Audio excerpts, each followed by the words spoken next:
Good evening and welcome to the June 27, 2023 meeting of the Milton Select Board. Now you can hear me. Good evening and welcome to the July 27, 2023 meeting of the Milton Select Board. Before we begin, please join us for the Pledge of Allegiance. I pledge allegiance to the flag of the United States of America and to the republic for which it stands, one nation, under God, indivisible, with liberty and justice for all. Thank you for that. Item 2 is discussion, decorum and courtesy at public meetings. And if there's no objection, I'd like to, from the members, I'd like to just quickly state why we have this on the agenda and give a few brief comments, if there's no objection. And then we'll open up to everyone else's comments. On March 7th of this year, in the case of Barron versus Calenda, the Massachusetts Supreme Judicial Court held that the civility code in the town of Southborough was unconstitutional and that using it was, quote, forbidden, close quote. The court stated, although civility, of course, is to be encouraged, it cannot be required.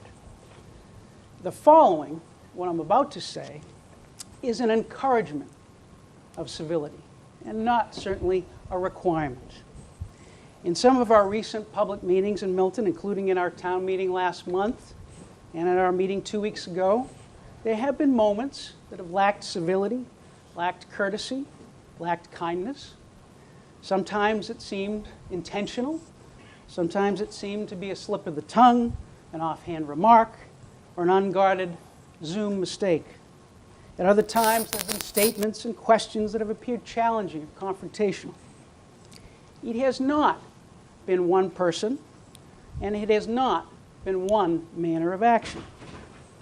I think it's important for each of us here in particular, to remember that when in public meetings, we serve as models. Models for children who may be watching, models for adults who may want to participate in our public life. While each of us has our own style, and some of us may have been elected because of our particular styles, in my view, it's best for the town and for the efficient conduct of our meetings to encourage each of us to recommit within the context of our own style to seek the highest levels of courtesy and civility and respect towards one another and all who participate in our meetings. I believe that we are a town of neighbors who are courteous and respectful towards one another. I also believe that we are a forgiving and charitable town with residents who are willing to forgive their neighbors who make a mistake or admit an error. Let me tell you about one of my errors. One of the hallmarks of the Supreme Judicial Court case that I just quoted is that the Select Board may set a reasonable time, place, and manner of restrictions on public comment, like the 3-minute per speaker rule that we have here in Milton. 2 weeks ago, I was lax in enforcing that 3-minute requirement. Now, why is the 3-minute requirement important? Why should I have not been lax? Because under the law, everyone needs to be treated the same.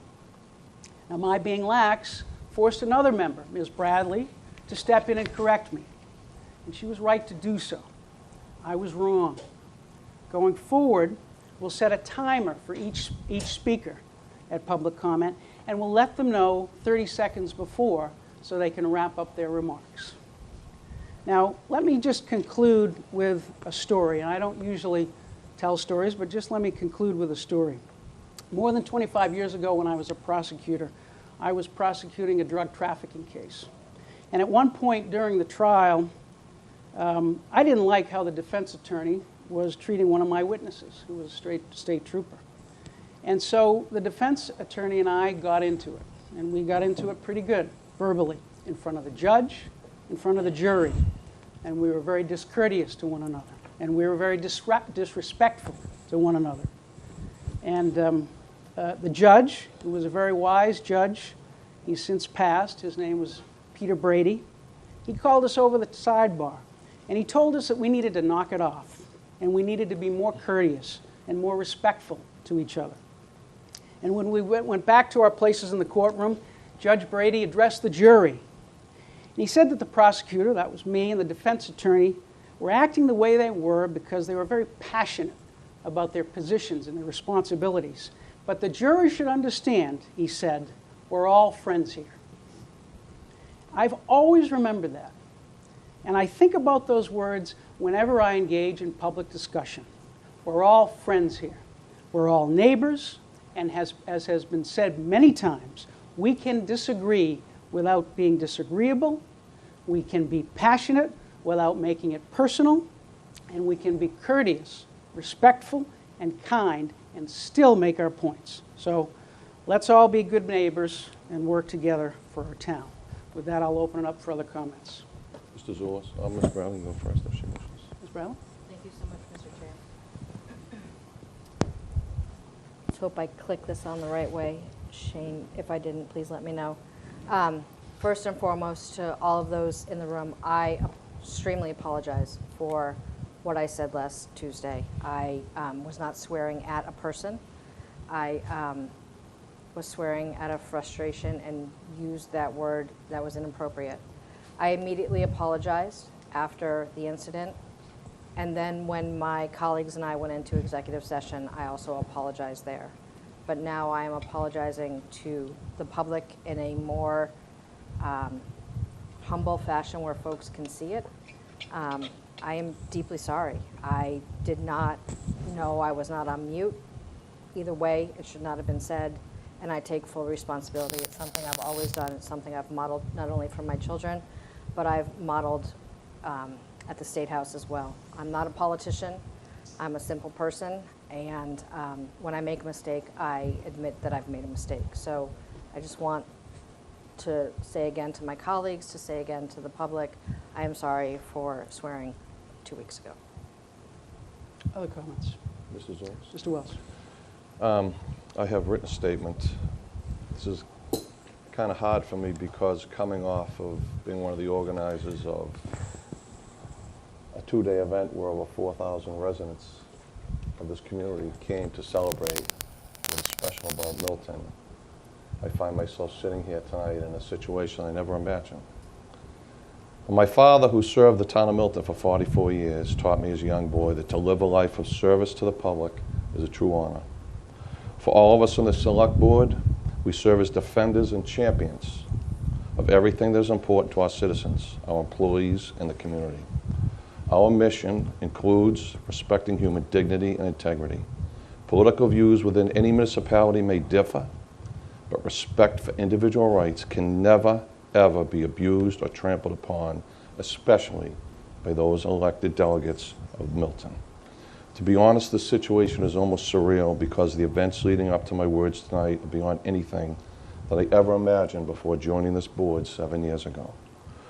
All of us have read in recent emails from residents that we've received, from personal calls, or from other interactions, that the actions of one board member during multiple recent select board meetings are cause for serious alarm and concern. Our meetings, and anyone who's been here knows, have become hostile and uncomfortable. In April of this year, just 2 months ago, a longtime elderly resident of Milton and a member of the Milton Fire Station Building Committee came before us with a $290,000 foundation gift to the new Milton Fire Headquarters. Instead of thanking him, Ms. Bradley ridiculed he, Fire Station Building Committee Chair Brian Walsh, Chief Madden, and 2 of our own colleagues with the public on air negative, disrespectful comment about, wow, 4 old white men. At our last meeting, Ms. Bradley began by making suggestions of, quote, financial misappropriation of federal funds on a loan granted to a hardworking Milton business owner who appeared before us to support another new business. The truth of that matter, as you know very well, Mr. Zulus, as we talked about, was wrong. And the business owner, who was publicly embarrassed, did nothing wrong or inappropriate. Later in the same meeting, Ms. Bradley verbally chastised 2 former female members of this board, Mrs. McGetrick, who served for 12 years, and Mrs. Agostino, current chair of the Disability Commission, and a disabled person herself, who served on this board for 3 years. To attack them on the unintentional use of the word selectman is just wrong. The same applied to former member Robert Sweeney, who also appeared on the same night to speak publicly to our board, a board he served on himself for 3 years, about an issue he supported. We talk about dignity and respect, yet the tone and temperament towards these longtime residents is embarrassing and unwarranted. Finally, in the same meeting, Ms. Bradley, in a very hostile and direct manner, voiced her frustration on a vote that she opposed with the F word towards the board and within full earshot of the Milton online community. Zero tolerance is exactly that. Ms. Bradley, who I have supported and I endorsed publicly to join this board in 2022, has lost the trust of Milton. We can never abuse the rights of anyone who comes before our board. I often hear about wonderful, diverse Milton. This diversity includes everyone, regardless of race, gender, color, orientation, or age. The same rights and protections. We as a board are charged with respecting these rights always. My father was 100% right in what he said to me, now as I begin my own 4th decade in public service. Ms. Bradley, by her words and comments, has hurt good people of Milton who live and care about the place we all call home. I sadly but strongly request that you resign your position from the Milton Select Board. Chair Zulus, this time I intend to leave this meeting, and I will no longer participate in any public meeting Ms. Bradley is present at or attends. I will attend to all my other duties as a Select Board meeting member and attend any meetings that she is not present. And that is the position. And I ask all residents of the town who support what I've stated here tonight to join me. Thank you. And I apologize to the residents of this good town that they have to be subjected to something like this. Thank you. All right, other comments or questions? Ms. Musto. Thank you. As Select Board members, we represent the people in the community. We set the bar in behavior, respect, and integrity. We may have different viewpoints, but we must respect and listen to those viewpoints. We all come to this board with different life experiences. Under the Select Board life experiences. Under the Select Board duties and guidelines, we have Select Board duties. Those include to represent the Select Board and town to the public in a way that promotes community and goodwill. Under Select Board ethics, there are 3 areas of responsibility, including community responsibility, responsibility to town administration, and relationships to fellow board members. Unfortunately, we have a pattern of behavior from a board member that does not emulate these characteristics. Back in early March of this year, we received a letter from a resident that said, in quotes, "It is important to hold elected officials accountable. Defensive outbursts, eye-rolling, smirking, and behavior like this is extremely unprofessional and disrespectful to the elected position in which one serves. It is bullying and condescending, and for any citizen watching, it is a deterrent to speaking at your meetings." Given all of the work in the community being done about anti-bullying, it is important for the Select Board to set the example. At that meeting in February, the fire department received an anonymous donation of $275,000. A photo was taken of several people instrumental in securing that, and a comment was said in reference to that of all the old white men. Now fast forward to July 13th at our Select Board meeting. There are some comments from residents that we have since received, and I'm going to say what some of them are. June 13th, Roxanne. I'm sorry, June 13th, thank you. June 13th. These are some comments from residents that we have since received. In quotes, "Appalled by the way some citizens and fellow board members were treated. Unprofessional, huffing and puffing, and constant interruption is a form of bullying and intimidation. Rude, combative, condescending. Dropped F-bomb, which was aimed at Select Board member Musto. Behavior stops the reasonable citizens from speaking out and participating in town government. Inappropriate behavior. Citizens expect town leadership to act with decorum and professionalism. Outbursts were crass. We should not tolerate the use of profanity nor any negative reference to groups or individuals, not the correct temperament. Watching with children and as a parent instilling the importance of being active in the community and treating people with kindness and respect, this is quite disappointing. Select Board members work for the residents of this town. Many asked for the resignation of this member. As a select board member and as a whole, we serve the residents. We represent the people and treat people with respect. We serve and don't belittle or swear at each other or others who come before us. Belittling, bullying, and disrespectful behavior shines a negative light on this board and the integrity and the relationship we have with the community. When a member calls out two planning board members, in quotes, is not too bright, and trumpets, do we continue to tolerate that? As one community member said, enough is enough. The community has trust in this board to do the right thing. Any member who displays this type of behavior has no business representing the residents in Milton. We are much better than that. We deserve better. Thank you. Other comments? Mr. Zoll. Well, I don't have any written statement. And perhaps Abraham Lincoln said once, it's better to keep one's mouth shut and be thought a fool than to open it and remove all doubt. But I'm still going to open my mouth and say a few words. For myself, as a member of the Select Board, accept Ms. Bradley's apology. I think it's an apology in good faith. I was taught at a young age to forgive quickly, and I think that's the best approach here. I think quick judgment and slow to forgive, that's how it went. Don't be quick to judge and slow to forgive. Be slow to judge and quick to forgive. And admittedly, I'm the newest member of this body, and I don't have the length of history that other people have on this body.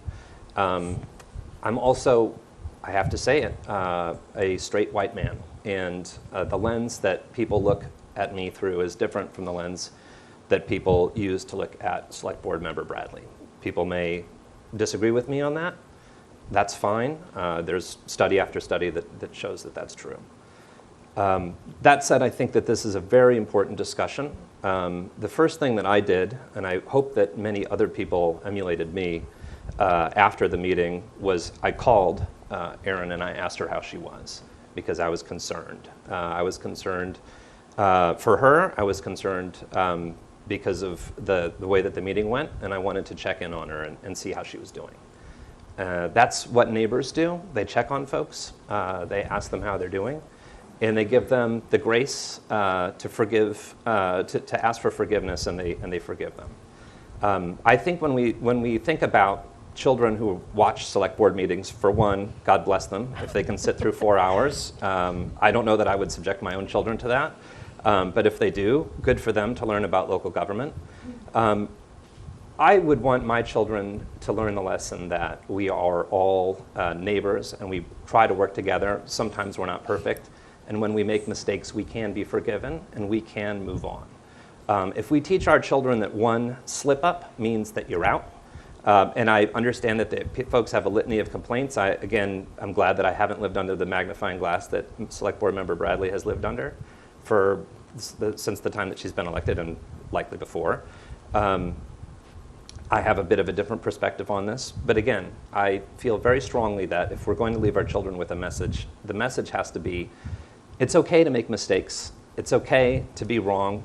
It's okay even if you get caught using a 4-letter word. If you come forward in contrition and you change your behavior and you don't do it again, I feel like that's the lesson that I would want my children to learn. I've spoken with my kids before who have dealt with bullies and other folks in the schools, and I've asked them to consider, why does that kid have that perspective? Why do they say those things? Don't judge someone for something they said in 7th grade when you're a sophomore in high school. It's tough to do, but people change, people can grow, and I feel like as a community we have to embody that value more than any other value. So I really appreciate the opportunity to share my thoughts about this. I'm sure that I have proven myself a fool according to Abraham Lincoln's doctrine, and I'll cede my time over. Other comments or questions? All right, well, certainly to be continued as we all try to do better and we all try to live up to our roles and try to serve the community as best we can together moving forward. So with that, if there's nothing more, we'll go to item 3, which is public comment. Actually, it's item 4 on here, public comment. So, public comment, we have a seat there for someone who wants to come up. Please sign in, put your address. We allot 15 minutes for public comment, 3 minutes a speaker. Mr. Milano will, and also the people who are online and just remote, just raise your hand as well. And Mr. Milano will let us know as we have people come on online, so we can kind of coordinate it. Mr. Milano will keep the timer for the 15 minutes. I'll keep the timer for the 3 minutes, and somehow we'll all work out. So we have someone here. Do we have anyone online? Andrew D'Amato has raised his hand. All right, so why don't we go to the first speaker here? When we have other people raising their hands, so we'll go to, why don't you come up and stand up behind Mr. Hogan? So Ms. Denny first, and then we'll have people stand up behind here, and then we'll go to Mr. D'Amato after Ms. Denny. So I'm going to put my timer on, so we're going to try to keep it to 3 minutes, and I will let you know when we're at 30 seconds. All right, so Ms. Denny, please proceed. I hope the mic is working. Hold on. I didn't hear it, so. I didn't hear it either. Is the mic working? It's working? Great. Okay, go ahead. Good evening. My name is Beverly Ross Denny. I live at 107 Columbine Road, and I'm here this evening in support of Select Board Member Bradley. On September 28, 2022, there was a subcommittee of the Select Board and the Planning Committee that convened to determine who would be on the Master Plan Committee. Over the course of that meeting, many comments were made by members of the Select Board that elicited a stark response from the community. I received text messages to watch that meeting, and unfortunately my children were in the room and heard several bigoted remarks. They heard members publicly humiliate other community members.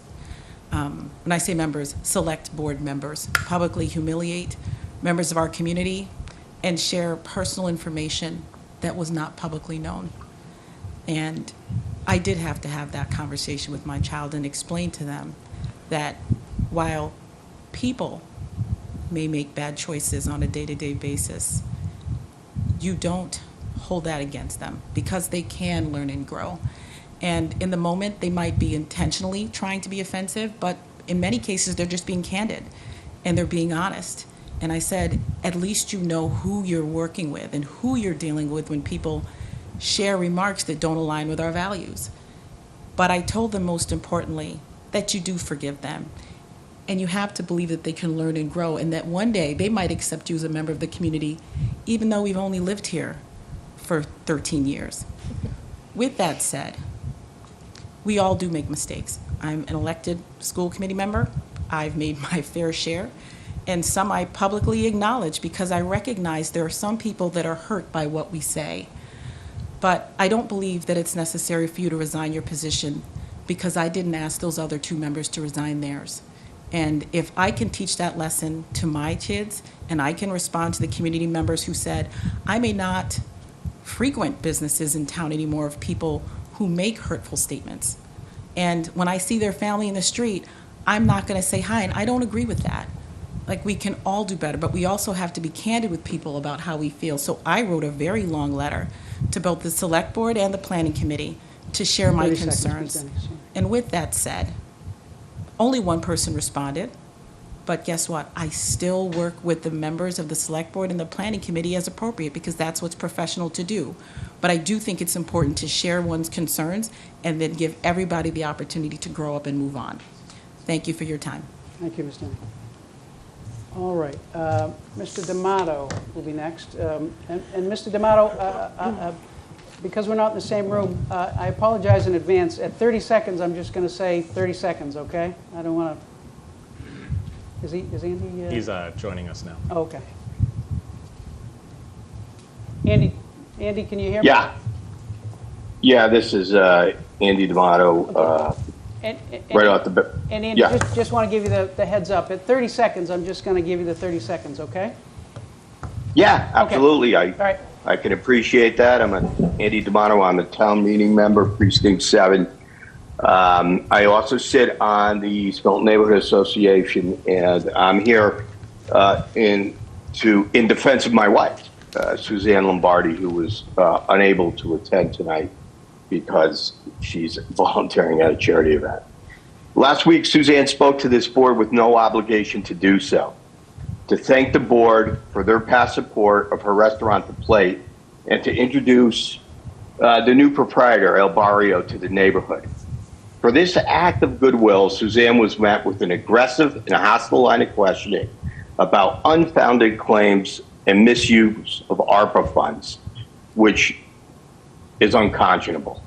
Obviously, that was not the appropriate time to do that, and Suzanne was not prepared to defend those accusations. My wife has been a dedicated, well, she was born here, lived here her whole life. She's been a dedicated member of this community, and for her to be assaulted like that and allowed to continue the assault is unconscionable. She's done so much for this community. Like a lot of people, it goes under the radar. She's raised tens of thousands of dollars. Andy, we lost you. Oh. Hello? Andy? Yeah. Try again. We lost you. I got to put you on hold it. Andy, can you try again? Hello? Yeah, Hello? you're not coming through right now. It says my microphone's up too. There. Try again? Hello? Yeah, now we can hear you, Andy.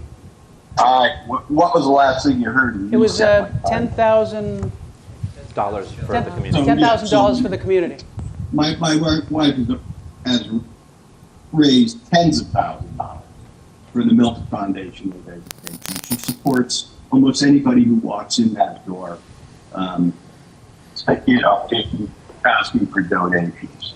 She employs a variety of people, most of them from Milton. And I don't know if you've been upstairs at the Plate at Bassett Street. It's a very diverse group of people who work there, and that's by no accident.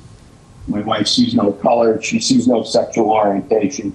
She's been one of the biggest supporters of the LGBTQ community, and you can just ask anybody up there.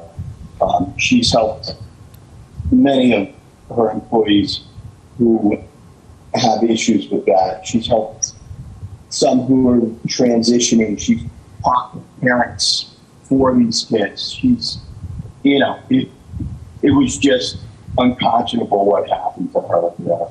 And it was inappropriate. Obviously, it wasn't a meeting about ARPA. She shouldn't have been attacked. As for Ms. Bradley, this is to Mr. Zoll's comments. Andy, 30 seconds, sorry. To Mr. Zoll's comments, I do believe in forgiving him, but this is not the first time. This is not the second time. This is not the fourth time. So it won't be the last. And I do not feel that Aaron Bradley can be a effective member of the planning board right now. There's too much. Okay, Andy, sorry, we're running on time. Okay, Mike, thank you for your time, but just in closing, I just want to say the thing that disturbs me the most about that incident is that people watching who would normally maybe want to voice their opinion about something in town are feeling more and more intimidated by the discourse that happened, and don't feel comfortable doing so. Thank you. Thank you, Andy. Chairman Zulus, before we, can I just have a point of order real quick? 3 minutes is 3 minutes. So when we say 3 minutes is up, I think it needs to be up because, and all respect to everybody who's coming here, but we've got to keep these short. I understand. And I would just, Ms. Mustang. thank you. I would just also say that he did get cut off a little bit. No, so. but I stopped the time when he was cut off, and so I was trying to make it even. Yeah, I no, did my best. I I gave I don't a have time. little Andy, extra. so. No, I was trying to give a little extra time to make it even. So Okay, thank Appreciate it. We're doing our best. We're doing our best. Mr. Hogan. Paul Hogan, 56 Pierce Street, Milton. I'm a former member of the school committee, former chair of the school committee, I was 12 years on the school building committee, the last school building committee, not the current one. I'm here representing a group of people concerned about the Mass DOT plan to make a roundabout at Route 28 in Chickatawbut. That's your next item of business, I understand. And members Zulis and Musto, familiar with my position, who I represent. I think members Bradley and Zoll, you don't, but there was a big meeting last year by Zoom, and hundreds of people from Milton attended. And we presented a petition of over 1,800 signatures of people against this. I want to say that we were not well heard by Mass DOT, and we were kind of informed that it was a fait accompli. The people that are concerned about this are mostly the neighbors on 28, trying to get out of their driveways, trying to get out of the streets in the morning because it's a steady stream of traffic. One of the problems that we understood and learned last fall, talking to Mass DOT, is they never did a traffic study going back towards what I call 128-93 into Randolph and what the impact that's going to be. Second of all, I think if you ask questions about how pedestrians are going to cross this roundabout, flashing yellow lights is all they're going to put up. And also the bike path. The bike path crossing is very difficult. We all understand, the group that I represent understands that something has to be done. We understand there's some danger there, and it just can't be the same. However, we don't believe that it's been fleshed out completely. We always thought that an extra lane with a light for turns, widening the roadway, flattening that hill. You know, people coming from the south flying, they can't see into that. And we really believe that Mass DOT, they believe that roundabouts are great. And you know, if you travel to England and there's roundabouts everywhere in France and whatnot, they are good. But in particular, we don't think this intersection is good for it. Mass DOT referred to Barnstable. They talked about the new rotary they put in Barnstable roundabout, and not very good. I mean, it was very good there, but the traffic is much lower. And Mr. Zulis, I promote you running this select. Sorry, 30 seconds. Mr. Hogan. Select board. I hate to do it, Yeah. but I smell a compliment coming. Prior to coming to Milton, I ran the Watertown City Council for 4 years. There was 9 of us, and our public hearings used to go for 2 hours. But in any event, with Mass DOT, we killed the rotary in Watertown Square to build these lanes that we're talking about because we found the rotary there was not good. So I know that it's a very short period of time, you have a lot to do tonight, but And we're at 3 minutes. Sorry. yeah, there's 1,800 people, Yep. and thank you very much. Thank you, Mr. Hogan. Thank you. All right. Next, Mr. Humphries. Good evening. I'm here to talk about the important business of our town. Okay? So thank you, Mr. Chair. And all of you should have received a memorandum that I circulated yesterday to the Select Board and the Planning Board on the topic of reclassification under DHCD's Section 3A guidelines. I spent a lot of time on this, and so I really do encourage and I kindly ask that you review this document. Reclassification under Section 3A, I believe, is Milton's best path towards compliance under the MBTA Communities Act. You have the duty to follow the law as written and to make sure that it is applied appropriately and correctly to Milton, and that Milton complies the way that the legislature intended it to. Okay? So I believe that Milton's classification as a rapid transit community does not achieve that for a couple of reasons that I highlight in my 7-page memorandum. And I lay it out very clearly. But I would like to touch on one topic in particular tonight. Ridership on the Mattapan line, which we know and transit experts will tell you is a central determinant of rapid transit status, is most comparable to a bus service, not a rapid transit rail system. In fact, many of the MBTA's bus stops experience higher average weekday boardings than some of the stops on the Mattapan line. And the MBTA has even floated the possibility of replacing the train with a bus. So they're saying, you know, our rapid transit system replacing it with buses would not, result in a lapse of service. So think about that. I lay out many other arguments, but in conclusion, I summarize. Because of the unique characteristics of the Mattapan line and the town of Milton, the DHCD must reconsider Milton's classification as a rapid transit community. The Mattapan line is a historic single vessel feeder trolley with limited carrying capacity and ridership at some stations comparable to bus stops. Importantly, and I would like to stress this, it is without a direct transit link to Boston, meaning that any trip to your central business district requires you to get off the train and reboard at Ashmont. That is not rapid transit. Tim, our town planner at the last planning board meeting, signaled that at the direction of this board, he would assist in this effort. I encourage you to discuss this. Please instruct the town administrator to author a letter to DHCD requesting reclassification. We are running out of time. Thank you. And thank you for all that you do for our town. Perfect timing, Mr. Thank you. Perfect timing. Mr. Chair, I have 2 minutes left on the 15 minutes total. 2 minutes, so we'll go with one more. I don't know if, I don't know if They did raise their hands a little bit later. they led their, okay, so we'll go with Mr. Davis, and then we'll ask everyone else to come back at our next meeting. All right, thank you, Mr. Chairman. Thank you, Select Board. Glasses. Oh, sorry. Jim Davis, 345 Center Street. Thank you for allowing me the time tonight to speak about MBTA zoning and reclassification. That is why I'm here. Milton is classified as a rapid transit community, and I feel that this classification is an oversight. Looking at the memorandum expertly prepared by Jackson Humphreys and sent to you and the Planning Board, it's clear that Milton has been mistakenly classified. This memo provides many reasons why Milton's classification of rapid transit should be contested by the Select Board.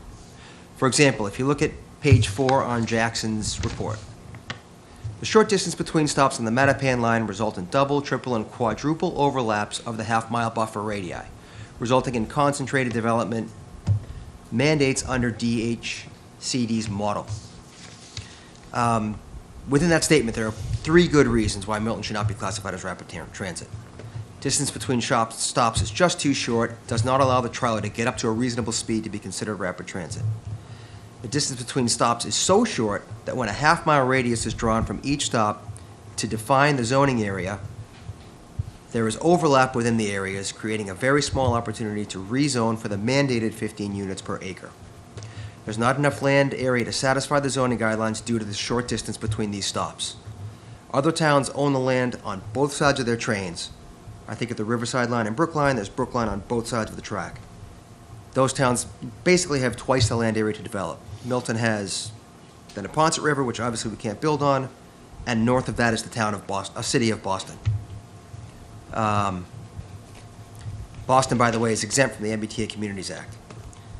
Another reason why we need to reclassify is because of public engagement. This is an area where Milton needs more time to get the word out to all its residents. The town planner is hosting monthly forums to inform the public of this new mandate, as well as a survey posted on the town planner's website. And the planning department, with 3 people in their office, is doing a great job, but we really have to do more.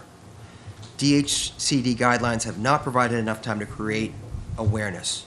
Outreach takes time, way more time than we've been given. Reclassification will gain Milton an additional year to comply. This extension of time will allow more outreach, input, and engagement from Milton residents, which I feel is very important. Now, the DHCD is expecting Milton to create a by-right zoning district, write the zoning law, call a special town meeting, 30 seconds, Jim. vote on it, and submit it to the DHCD for approval by year's end 2023, December 2023. There's just not time. The proposed reclassification will introduce a deliberate pace, enabling Milton to make well-considered decisions. Rush decision-making often leads to hasty and ill-advised choices. Given the permanent, significant, and wide-ranging implications of this matter, it's crucial to avoid impulsive decisions. It's understandable that the board may not be fully informed or have conducted extensive research on this topic. Therefore, I kindly request the board to allocate time to thoroughly review this memorandum, pose relevant questions, seek input, Okay. and by doing so, it'll become evident that there is a Thank you. Thanks, Jim. All right, thanks, Jim. I want to let you get the last sentence. No, that's all right. Thank you. All right, so we've gone through our 15 minutes allotted. For those who didn't get on tonight, please come back at our next meeting, and both the hybrid folks and the others, please come back at our next meeting for public comment. So with that, we will move on to item 5, which is a presentation from the Mass Department of Transportation on the Randolph Ave and Chickatawbit Road intersection. Mr. Milano, do we have our representatives from Yes. Mass DOT? I see them. I see a wave. So I maybe know at that's least someone. Josh Bartis is here from Mass DOT, and I believe he was bringing a couple of colleagues with him. I'll let Josh take it from there.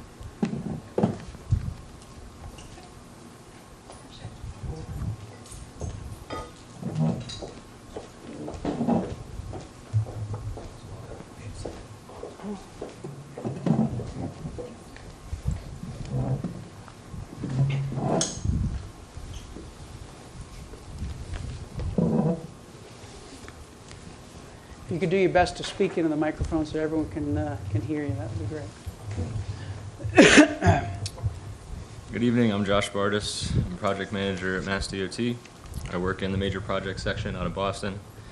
I'd like to thank you for inviting us tonight to provide you an update on the Route 28 and Chickatawbit Road intersection improvements project. I'm going to talk about where we are in our design process, and I'm here with Stephen Tyler and Jessica Litza from Howard Stein Hudson, who are going to give us an update on the design from the 25% to the 75% design stage. Josh, if you could just pull that microphone a little closer and speak into it, that'll be helpful. Sure. As well as some changes from the comments at the public hearing. As you know, we held our design public hearing on October 27th of last year, which is performed after our 25% design stage. Since then, the design engineers have been advancing the 75% design, which was submitted in April to Mass DOT, the Town of Milton, and DCR. We'll be holding our internal comment resolution meeting soon on the 75% submission sometime in early July. We were not able to have someone here from our District 6 office, but they gave me an update on some short-term improvements they've been able to put in place over the last many months. They've been checking overall signal operations at Chickatawbit, Hillside, Reed, and Reedsdale, including possible new pedestrian timing based on 3 seconds per foot and yellow-red clearance intervals. They've installed new countdown pedestrian signal heads where needed. They've installed retroreflective borders on all signal heads to improve visibility, installed speed feedback signs on Route 28, restriped pavement markings on Route 28, conducted a speed study along the corridor, which they just received that information, so you should be receiving that soon from the district. Restriping all pedestrian crosswalks with continental-style markings to improve visibility. And of course, we will continue to work to identify other short-term improvements as we move forward. The comments from Representative Driscoll and others at the design public hearing regarding roundabout metering are still being discussed. Mass DOT considers roundabout metering as one possible tool to resolve some operation concerns. We're not ruling it out, but we are still discussing it with both our district and headquarters traffic sections. The property impacts associated with the project are being finalized with the need to secure rights in both public and private lands. The public land impacts will be coordinated with the Executive Office of Energy and Environmental Affairs, or EEA, and the Department of Conservation and Recreation, or DCR, to ensure public access is accounted for in the overall final design.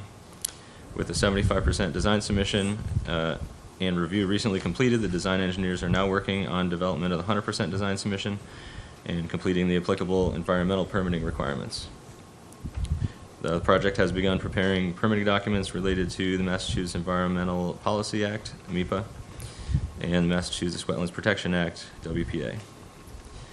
MEPA permitting through the Executive Office of Energy and Environmental Affairs, and WPA permitting through the Milton Conservation Commission will occur later this summer and fall, respectively.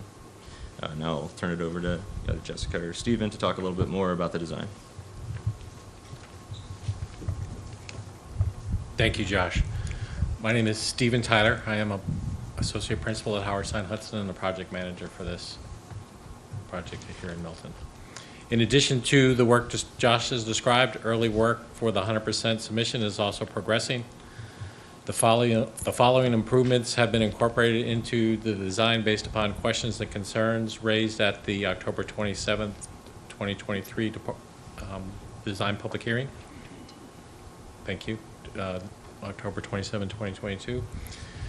Those changes to the design include the proposed rapid rectangular flashing beacons have been changed to pedestrian hybrid beacons at the crosswalks going across Randolph Ave, also referred to as Route 28, to provide further accessibility and safety improvements for the 4-lane crossings, 2 lanes in each direction. Advanced warning signs have been added to advise motorists of the existing headquarters path crossing located to the south of the project limits on Randolph Avenue, Route 28.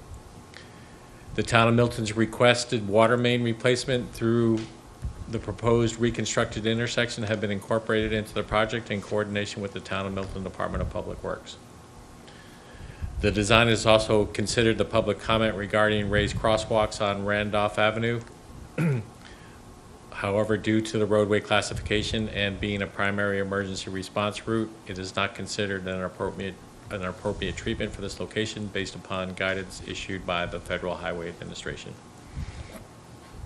Also, at the request of Mass DOT, Howard Stein Hudson will be conducting a corridor traffic study along Route 28 to determine if there are any recommended short or mid-term solutions to improve safety and mobility beyond the isolated intersection of Route 28 at Chickatobit Road, and analyze the alternatives identified in the Metropolitan Planning Organization's Route 28 corridor study. This study will be conducted separately from the current design work for the intersection of Route 28 at Chickatobit Road. The study will conduct road safety audits at the intersections of Route 28 and Reedsdale Road and Route 28 at Hallen Avenue. The study will also include the development of conceptual sketches and planning level cost estimates for up to 3 corridor alternatives.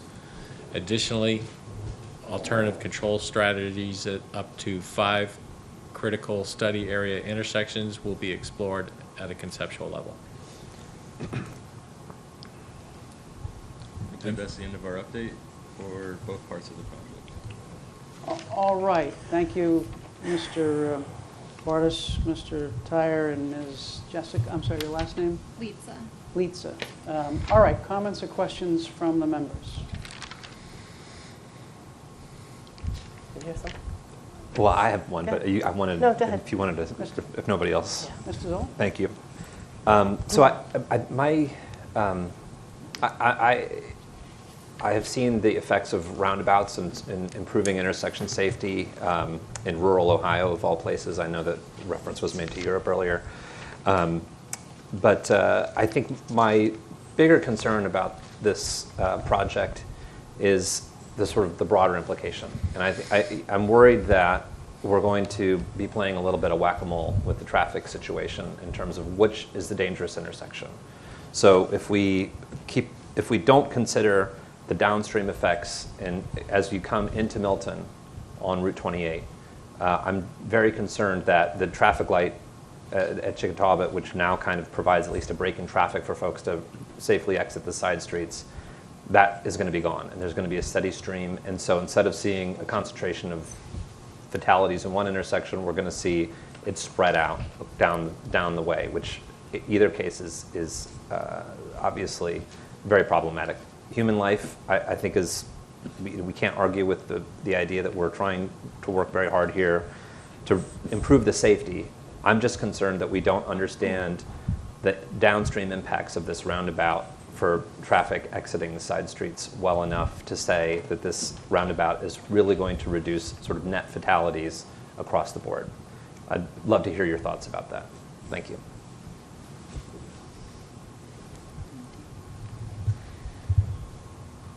Yeah, we've heard that concern, and that's a large portion of why the corridor study has been initiated, is so that since the scope of this MassDOT project is confined to the intersection, then we can analyze the corridor in full and look at problems like that, taking into account the plans for the roundabout and how can we improve things for residents, businesses, side streets to the north. So we'll be doing a pretty comprehensive data collection of a lot of those more minor side streets as part of this study, and looking at the crash history, building off of what the MPO did in their study to see what can be implemented, knowing that there's no full corridor reconstruction project funded currently through the state. You know, what can we do at the short and midterm to combat those concerns that we've been hearing? Can I ask a follow-up? Yeah, please, Mr. Hill. So does this mean that we're going to pause on the roundabout until the completion of that study, or are we going to forge ahead with the roundabout while that study takes place? My understanding is that the roundabout design will be continuing while that takes place, so there'll be concurrent efforts. Other comments, questions? Ms. Musto. Thank you. So I have a couple of questions. In the functional design report, I have it here. I was looking through it. I noticed that there was no table of operation summary for alternatives 1, 2, or 3, but only in the roundabout itself on 4. And I think that without that analysis, it's I don't see how you can come to this conclusion without having that analysis in there. So that's a little bit of an issue because we need the data to look at these alternatives that have alternative 1, 2, and 3. And I printed up the whole thing. I have it here. And it's interesting because on page 1 of this book, you say that you've evaluated design alternatives and also said it's due to safety and congestion issues that have been noted. So, you know, it's concerning that you don't have that. And I think that in order to give a summary of what your conclusion is, that you really need to have this analysis in there to look at. And I think the other thing is we really don't know what without that, we really don't know what the impact will be on all aspects of that intersection. You know, with coming in off of Chickatobit, it looks like from what I read in here that the queuing is going to be longer on Chickatobit with option of a roundabout. But again, I don't have the backup data in here, so that's a problem. I also would say that, you know, like I said, it looks like the queuing is long on this. It's acknowledged in here in that thing. Right now, you mentioned that there's a de facto of a left turn lane, and I'm just wondering why we wouldn't do that. I know many, many years ago when engineers looked at this, they were going to put turn lanes in over there. They were going to flatten the hill, and they were going to put dedicated turn lanes. So it's concerning that we're going to this option that is sort of just sticking something in a roadway, a very expensive option, when there could be other alternatives that are cheaper but accomplish similar goals. And let's see what else I had written here. I know that the other thing is you were talking about this corridor study, and that was mentioned at the meeting. And I think it's very short-sighted to continue with a roundabout plan without looking at the entire corridor. Because as Mr. Zoll said, you know, you're going to be pushing things elsewhere. There'll be unintended consequences from that. And so I think that's wrong. I mean, we had a petition of 1,800 people. That's pretty significant. I can't remember the last petition that's come before us that large. I mean, that's amazing. And, you know, these are people that live in the area, people that travel in that area, and they have a lot of concern about that. And I don't think that, you know, we're not listening to the people. And I do have a quick question. I've traveled that road quite a bit. I'm just wondering, are you all from this area, and how often do you travel that roadway? If everybody could answer that for me. I am not from this area anymore. For the past 5 years, I lived in Dorchester until last week, though, so I was 15 minutes away and traveled a lot of weekends to the Blue Hills for recreation. I don't often commute through this corridor. I usually commute by train. Okay. And the other two gentlemen? I do not travel through this corridor. Thank you. I also don't commute through this corridor either. So I appreciate, you know, the honesty with that, but I think that that's the issue, is when you talk with people that use this roadway or live on this roadway, they understand what's going on there sometimes a little better than if you're removed from an area, you don't understand it, I think, as well as the people that use that roadway all the time. They understand what it's like to get out of their homes on that roadway. They understand what's going on in that road. And I think, I mean, again, that many people petitioning us, you know, I think is significant. And I think it warrants us listening to the residents on this one. And I think it's incomprehensible to me that you want to continue with the design when you're talking about, obviously you heard us about the corridor itself, but yet you still want to forge through with a design, and you still haven't provided in this document anything that shows me that about 1, 2, or 3, you obviously went to that design. The most expensive design, by the way, at 7 or 8 million, and maybe we could have done something that would have provided safety and security for people, but also helped with the queuing so people can get in and out. And so I think that's a problem for me, sitting here listening to that. And I would hope that my fellow board members would feel the same way on that one. And the other thing I guess I would say is, you know, I would urge our board to really consider sending a letter to DOT and whoever it needs to say that we are not supporting this roundabout, and let them go back and let them look at 1, 2, and 3 and get us this information and look at the whole corridor. And I think that's something we should absolutely vote on. Thank you. Other comments, questions? Mrs. Bradley. Thank you, Mr. Chair. The money that this is costing, this doesn't come from the town, it comes from the state, correct? It's HSIP funding, so Highway Safety Improvement Program, which is the main reason why the safety is the biggest of many things that we're looking to improve. Absolutely. So, so the funding comes from the state. You're looking at the safety. This is obviously a trigger point for you guys. That's why you're here. But it's a state-owned road, correct? Okay. I just wanted to make sure that I had all my facts correct. Thank you so much. If I may, one more quick question. So I appreciate the update on the safety improvements that have been made. I'm wondering if you've done any studies or looked at to see if those safety improvements have sort of changed the numbers in terms of wrecks or accidents in the area since they've been completed. Do you mean the short-term improvements that I Yes. listed? Yes, sir. I don't believe so. I can check, but I think it's also been a little too soon for that fallout to have occurred to analyze. About how long do you think you would need to understand what the... I don't know. I don't know if Jessica would have a better idea as a traffic engineer, but I can ask the district. Yeah, I won't speak for the district, but generally, as a rule of thumb, you would want at least a year to make any type of conclusion. You could maybe have some inkling from 6 months, absolute minimum, but generally a year, ideally 3 years is what we look at as a minimum. But with short-term improvements, I've seen a year. Thank you. Other comments or questions? So, please. I was just going to Yeah, say, Ms. Musto. thank you. I was going to say it is concerning that we don't have 1, 2, and 3 that they mention in here, and they go right to 4. And although it is for safety, it's also, it's safety and it's for congestion. It says it right in their first statement in this book that is the functional design report.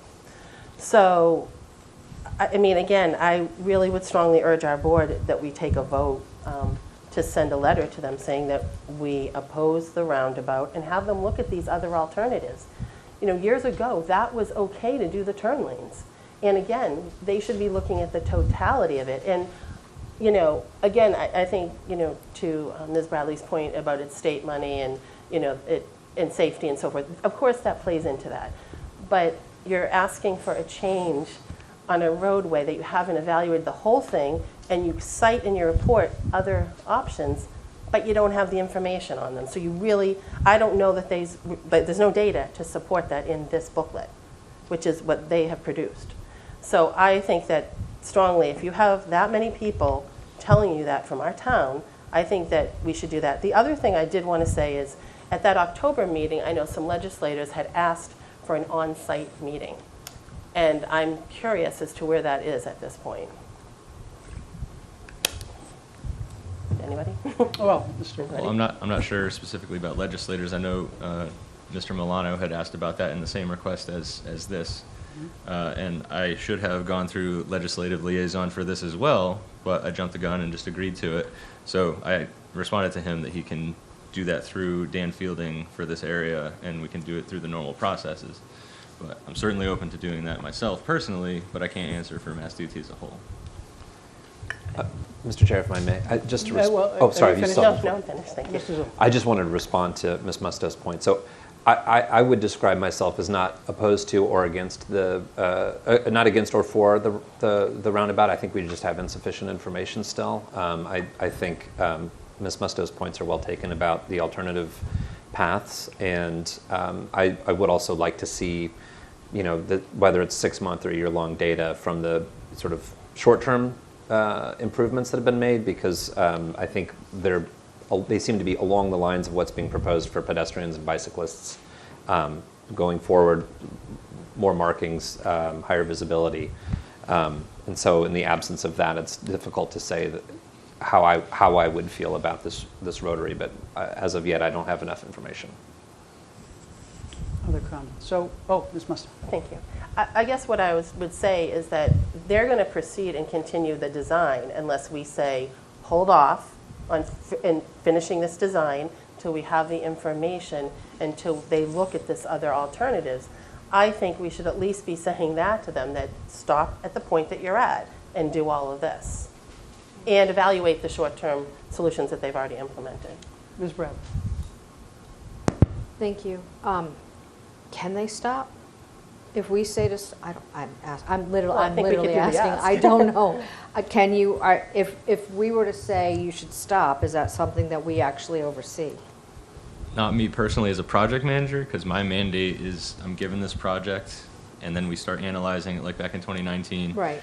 And I see it through the whole design process according to all of our rules and regulations and all that. So that's my prerogative. That's my job. So that's what I'm going to do.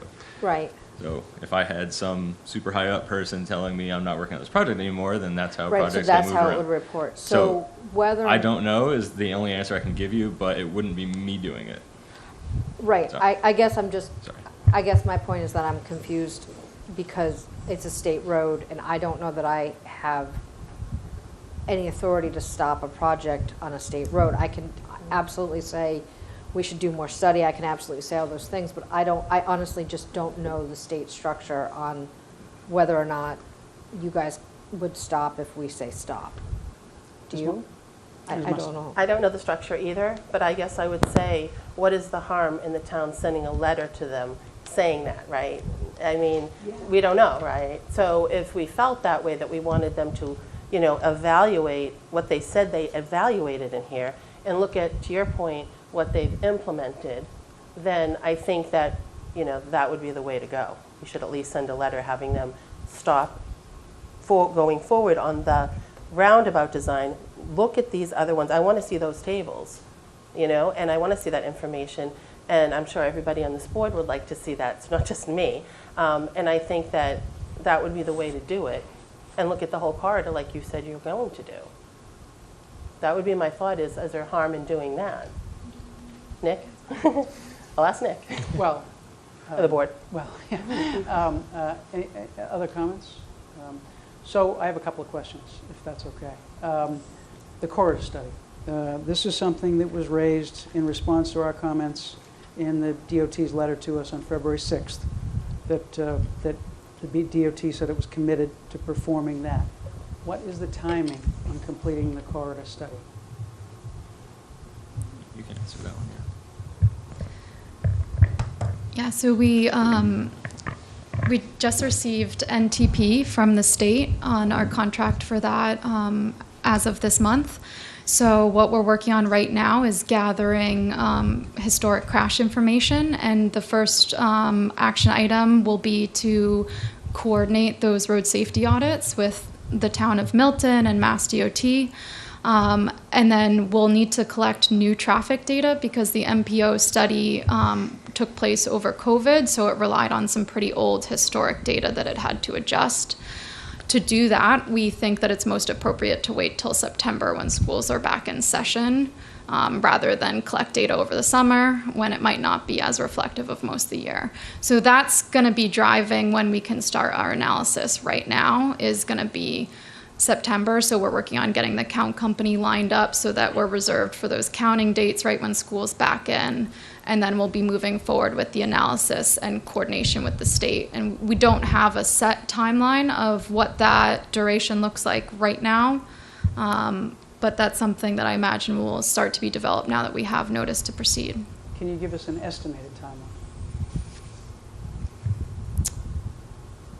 Based on your It hasn't been experience in doing discussed with the MassDOT District 6 yet, so I don't know what they have in mind. But I would say for analysis, we would be able to work on that fall and then start working through different potential solutions over the winter and incorporate comments. And I mean, I think it's reasonable to wrap it up within a year.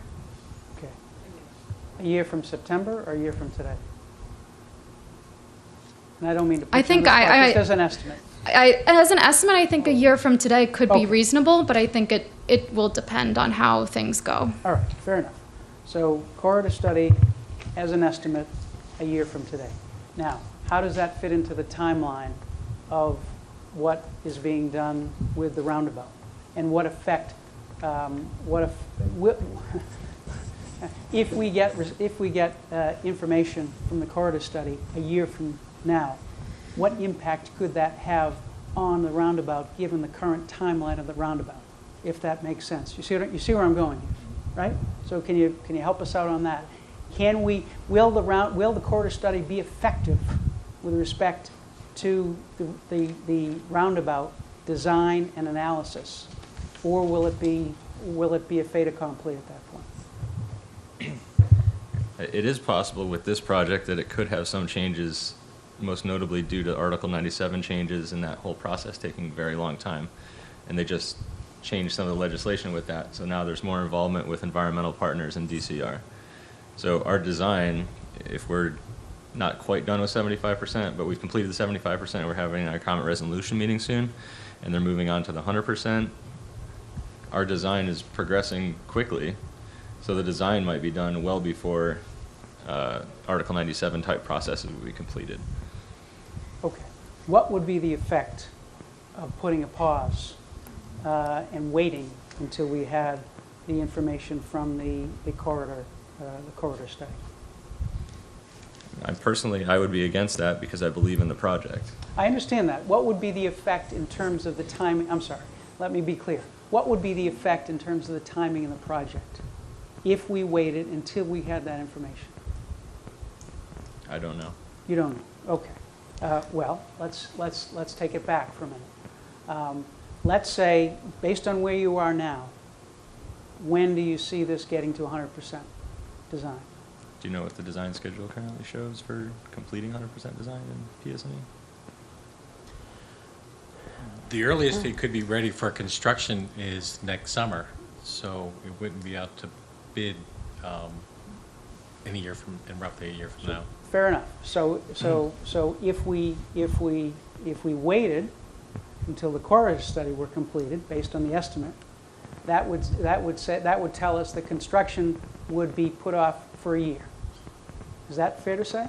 But also the design and right-of-way are tied together, so if we don't have finalized right-of-way for sure, they can't start that Article 97 process. Right-of-way is getting the land.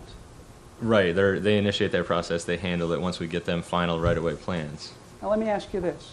If you went down the path, continued down the path of the roundabout, and worked on the Article 97 process to get the land along with the design, and then a year from now, the corridor study comes out and says, you know what, this is not a good idea. We should do it another way. Would we be in a position to do that? I'm not sure. I understand. It's speculative. It's hard to answer that. I know, I understand. That's fair. It's fair. Probably an unfair question. Ms. Bradley and then Mr. Zoll. Okay, so I guess I have a follow-up question to what the chair was just saying. So we often talk about walking and chewing gum and doing two different things. And so I'm curious about the study. So the study is going to be a year out, approximately. We'll have the results. The construction is set to start a year out. The RFP is set to go out, right, in a year, is what I thought I heard him say. Yeah, Am I I wrong? just thought, I saw he may want to supplement. Mr. Tyler, you may want to supplement that year out for construction? So the year out I mentioned is the earliest time frame it could be advertised for bidding. So it's just the bidding that we're talking And about? then, correct, and the bidding has a fairly lengthy timeline, and the contracting has a Right, fairly because it's all lengthy through the state. contract timeline Totally as well. get that. So could the bidding, if it went out, and we're dealing with this in other pieces of our town and bidding and bidders fatigue, but I'm curious, if the bid were to go out and then it was to be changed because of what we learned from this study, is that something that we could put into the new RFP, or will we have to start again? What I'm trying to figure out is if we learn things from this study and your bid is already out, can we modify that so that we can take into consideration what we learned from this study? In the capacity, given the stage of the project you're at, if it's that far along, then you would probably only be able to make small changes. Sometimes we make changes in construction, but it's not giant changes. Okay. It wouldn't be like going back to a signal. It would be like making some Mm. other changes. So that's where we're at. So there's Right, no adaptive change. signal if we continue on. Okay. Mr. Zoll. So this is probably a follow-up question to Ms. Bradley's point. If the area study, the corridor study shows that there's need for further action down the road, in your experience, do you think that would modify the roundabout itself, or would that simply result in another project being put further down so that we would continue with that, or would we most likely also need to modify the roundabout if you've had experience in other intersections like that? For potential projects coming out of the corridor study? Yes. They certainly could include modifying the roundabout, but obviously it'd be more costly to reach from the roundabout to wherever you're talking about with information from the study. Ideally, the study gives us information about multiple locations to put projects in, but there's also issues like funding and planning and all that, which our departments are not in. So a lot of times we get handed projects after they've already done all of that kind of legwork.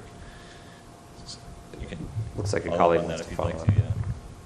Yeah, I just want to add on to what Josh was saying, that I know one of the district goals is also through the study, what could be done without, a large funded project as well to mitigate some of that. So while it certainly will lay the groundwork for any need for further projects, it could also provide an opportunity for what can be done with, changing the roadway with pavement markings, things like that, that are much more easily implemented outside of like a large MassDOT tip project.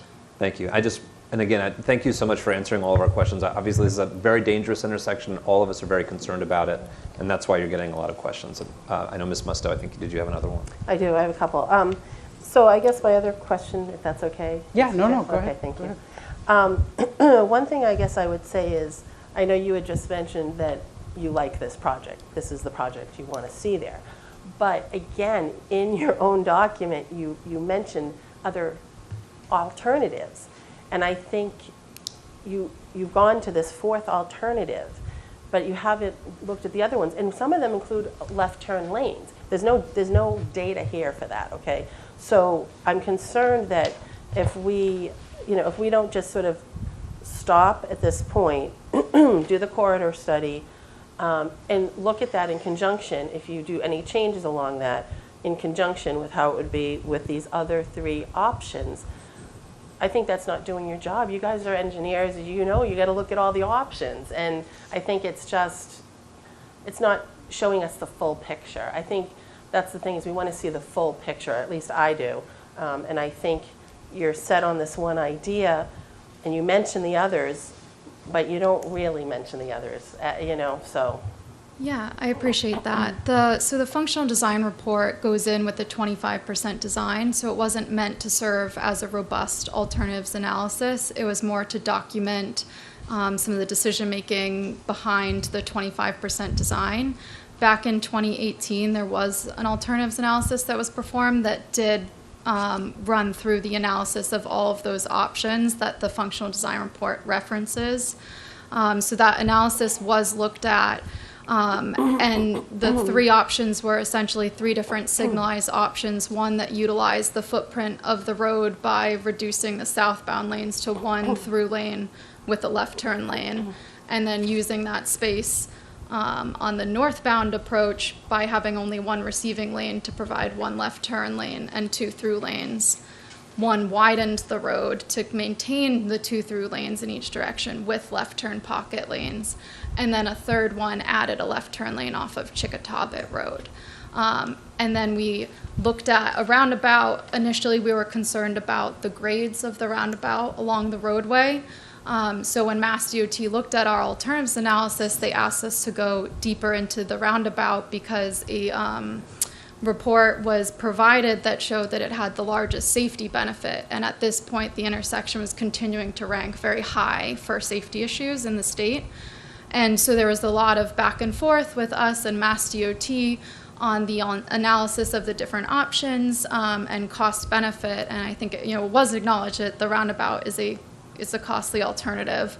But since it was a top crash location, safety was deemed a priority here. And through that coordination, we then presented in 2019 the one signalized option and then the one roundabout option at the public information meeting, with Mass DOT backing the roundabout option. On your first page of your introduction, it says it's due to the extensive safety and congestion issues. I think that I would encourage our board to ask, put a letter together, ask DOT to pause where they are in the design, ask them to give us some information on these other alternatives in conjunction with looking at Route 28 and looking at the corridor with putting in any of these other alternatives as well as this. Because once, as you heard, once they go and go further than their design now, that's sort of it, So I don't think that we're listening to the residents either in this town. And I think all of the residents that I've heard from, they all cherish safety, but they're also concerned about, travel and getting out of their driveways. And I think that, as I heard, you like that design, but you don't travel that road in all fairness. I mean, we're talking to the residents that live there, residents in this town. I can't remember ever seeing 1,800 people on a petition. That's pretty amazing, and very quickly too. So I guess I would urge my fellow board members to really consider this and seeing if we could send a letter asking them to pause further design, have them look at the whole thing, and have them get back to us on those other things that they cite in here. Why are the left turn lanes not good? Years ago, they were going to do those over there. I remember that. So, and in some places, I know that there's some places that use roundabouts, but there's some places in the state they're getting rid of them too, because they're confusing as well, and there are other reasons. It stuffs up traffic and whatever. So I think there's a fine balance. We want safety, but we want to make sure that we're not packing everybody up so they can't get out of their home and out of their streets. So I think I would really urge our board to consider doing a letter like that. So I'm in favor of preparing a letter and voting on a letter, but I do have a couple more questions, and that is on the short-term improvements. Back in February, and Mr. Bartas mentioned some of the improvements. Back in February, I think those improvements were mentioned, and then it said that on February 6th, the Mass DOT is currently reviewing additional short-term improvements for implementations. Is there a review of additional short-term improvements? And just as a reference there was a question before about whether we're going to find out that there are additional crashes. I can tell you just from anecdotal evidence that about a month ago it appeared there was a crash there just about every week. And so it seems like not only have the crashes not abated, it seems, and again, I don't have the data, but just from anecdotal evidence, it seems like they are continuing. And someone's going to die because it's continuing. Someone is going to die. So my question is, what more can we do in the short term? If we need to take a look at the long term, what more can we do in the short term to make this safer? And can we do a signalized option in the short term? Right? Can we do that in the short term while we figure out whether a roundabout works? Is there a way to do a short-term signalized option to improve things? So that's my question. I guess that's a lot of editorial comment. But the first question is, what are the additional short-term improvements that you're reviewing? And two, could we do a signalized option in the short term in order to make it safer while we're working on the long-term solution? Sure. Yeah, so Howard Stein Hudson is not looking at short-term improvements for the intersection right now. Mass DOT District 6, I know, is aware of everything that's being discussed and what we've heard, and we've been in coordination with them. I think they would have to approve any short-term option at the intersection. I think there are short-term measures that could be implemented, but I think that the district would have to analyze them and understand the potential ramifications of any short-term solution that goes through. So, I certainly don't want to speak for them. But I think, right now, I believe they were looking into some potential options at the intersection, but I don't have details on that. And I know that, their hope is that some of the larger concerns discussed will be taken care of through that corridor study. And can I just ask, without, and I know you can't say what DOT is looking into, doesn't sound like, can you tell us what other short-term solutions there could be?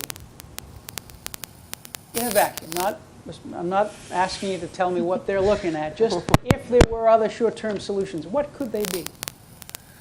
I think if you were to look at short-term solutions at the signal, you could be looking at, signal timing or phasing improvements, things to try to mitigate the crash trends that are happening right now.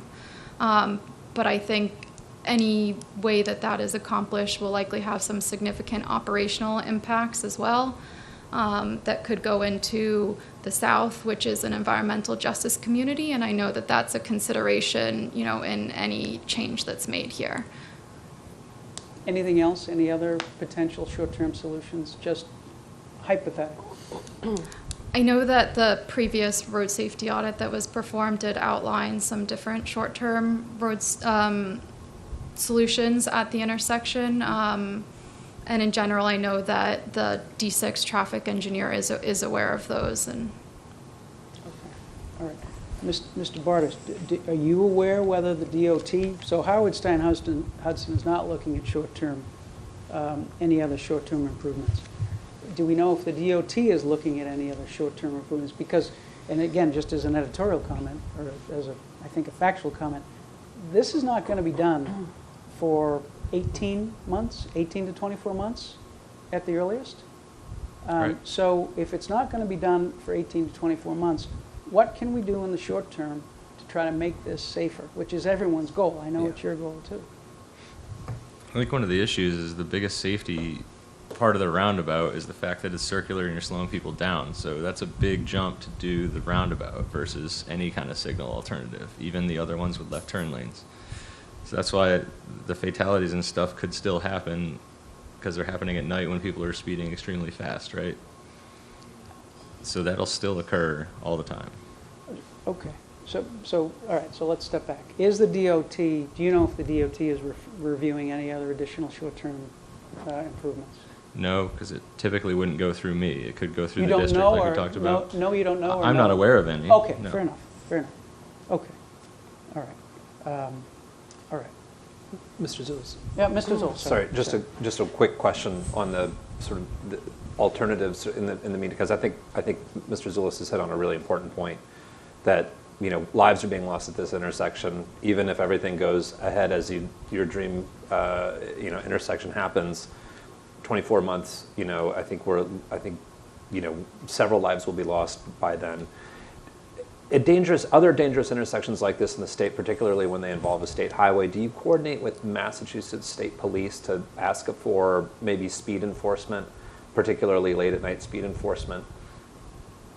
I think there is some coordination, but I don't have experience doing that myself. I think we might want to consider adding something like that to a letter that we send in. I think really looking at all alternatives, it's not alternatives, but sort of short-term mitigation that we can implement would be great. Ms. Musto. Yes, I was also going to add that I know that, or I believe that the town, under Senator Timilty, had some extra funding for Route 28 and 138 for patrols, so that's another thing. And I also just wanted to also bring up, Mr. Chair, if we could make sure that we have somebody, preferably the transportation person, come to that intersection, because I believe there was some reference at one of our previous meetings that there was a meeting there, but that was with the previous board. Yep. I know I didn't go there. Did you go there? Yeah, and you wouldn't have. So I think that was a previous board, if I'm not mistaken. So I think they should, we've asked that in October, as I recall, and here we are in June, and that still hasn't happened, and then they've continued with the design. So, that's another thing to just please add. Other comments or questions? So we can go around the table. I'm in favor of sending a letter, getting more information, some of the things that Roxanne pointed out, and finding out what we can do in the short term to try to improve things. Does that require a motion? Sorry? Does it require a motion to? So I think it doesn't require a motion, I don't think, right now, because we need to have something in front of us to vote on, right? So what I was going to suggest is that someone might want to take the laboring oar to work with the town administrator to put together a letter. I don't know if Ms. Musto, you want to do it? Sure, I'll work with Mr. Milano on that. And if there's a consensus view here. Yeah. And then at our next meeting, we'll have something to work with. And I have some notes and might send you some thoughts that you might consider in putting together a draft, and others may as well. So, all right. So we'll do that. So we'll have it for our next meeting in. What's the date of the next meeting? July 11th, I think. July 11th, and maybe before that, if we can. This is certainly timely. Any other comments, questions for our guests, or generally, Ms. Musto? I just wanted to just make sure. So, are we looking at asking them to pause it and look at other alternatives as well as evaluating this? My view is include that in the letter, okay, and we'll discuss it. Well, then I guess I would think that we'd want to do that sooner than later, because if they're still progressing on this design, I would think that we'd want to get it sooner. So that might later. So if we can schedule a meeting, I mean, it would be next week. The 4th is on Tuesday. Conceivably, we could, if you had something together. Draft together, we could meet at the end of next week. Like a quick Zoom or something, just to approve a letter? I'd be remote, but I could do it. We could do that, sure. Yeah. Okay. So we'll ask Mr. Milano to try to schedule something on those lines. Okay. If I could ask one question. So it's informative for us and for the town, and then even as we put together something that, one of the tensions with Randolph Ave coming into the town is that it funnels so much traffic into Milton that's not necessarily stopping in Milton. It's it's traffic to get through the town, and that is going to be a tension we see keep showing up over and over again as you look at potential safety improvements, because our understanding is that Mass DOT has been holding on to that volume being really important. So as you're progressing into this corridor study, is one of your goals to maintain the volume targets that this road provides, or would Mass DOT be looking at ways to reduce that volume, reduce the burden on Milton's traffic, that also might increase safety along the whole corridor? So that's just something that might be helpful for us to understand as we prepare comments back. Yeah, a specific goal of the the study is not to maintain the existing volume on the road, but I know that the district is sensitive to the fact that when you reduce the capacity, the volume does divert to other areas, and they are interested in where that diversion might occur and what other roadways that have other safety concerns or communities might be impacted by that change. So I think that's something that would be looked into and, sought to be understood, what would the ramifications of a change like that be in other areas, and, where would we be sending people instead? Thank you. Thanks, Mark. I think it's fair to say that we want a safe road. We want the state has a road going through our town. We want it to be a safe road for our residents, but we also want it to be a road that works for our residents. And so I think that's generally what you're hearing. We want a safe road, and that's critically important because people are getting hurt, and that needs to happen soon. But we need a road that works for our residents as well. And so that's what, I hope you take that back, and we'll follow up with a letter and tell you what we think specifically is important. But I hope you listen to it, and I hope you help us, because it's we'd like to work together to improve this for our residents. So, thank you. Anything else? Anyone? I don't need to. Thank you. Thank you. Thanks, everyone. Thank you. Thanks for coming, and sorry to keep you so late. Thank you again for having us. Not a problem. Thank you. Okay. No. All right, pardon me. Item 6 is discussion update Milton Coalition regarding teen activity. I believe we have Ms. Carrolls, Chief King, and others here as well, who Ms. Carrolls will introduce. Hi, everybody. Margaret Carrolls, 19 Gibbons Street. Also the co-director of the Milton Coalition. So we focus on youth substance use prevention as well as promoting mental health. And really, I'm here today to bring a really critical issue to your attention and to the attention of the public. And we're going to start off by having Tony Will from the Cunningham Park Foundation Board describe what's going on in Cunningham Park, and as well as Chief King. So I'm going to turn it over to Tony. My name's Tony Will. I live at 234 Randolph Avenue.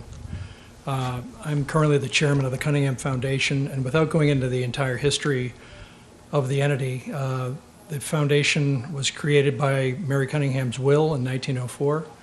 She left an endowment with the instructions to her trustees to use the money for the benefit of the inhabitants of Milton, and the trustees quickly bought the estate, which is now Cunningham Park. And for over 100 years, close to 130 years, the trustees of this trust have managed that park property for the benefit of Milton residents, and without, we have, as you all know, baseball fields, a pond, walking trails that really are, come to the town at no cost to the taxpayers.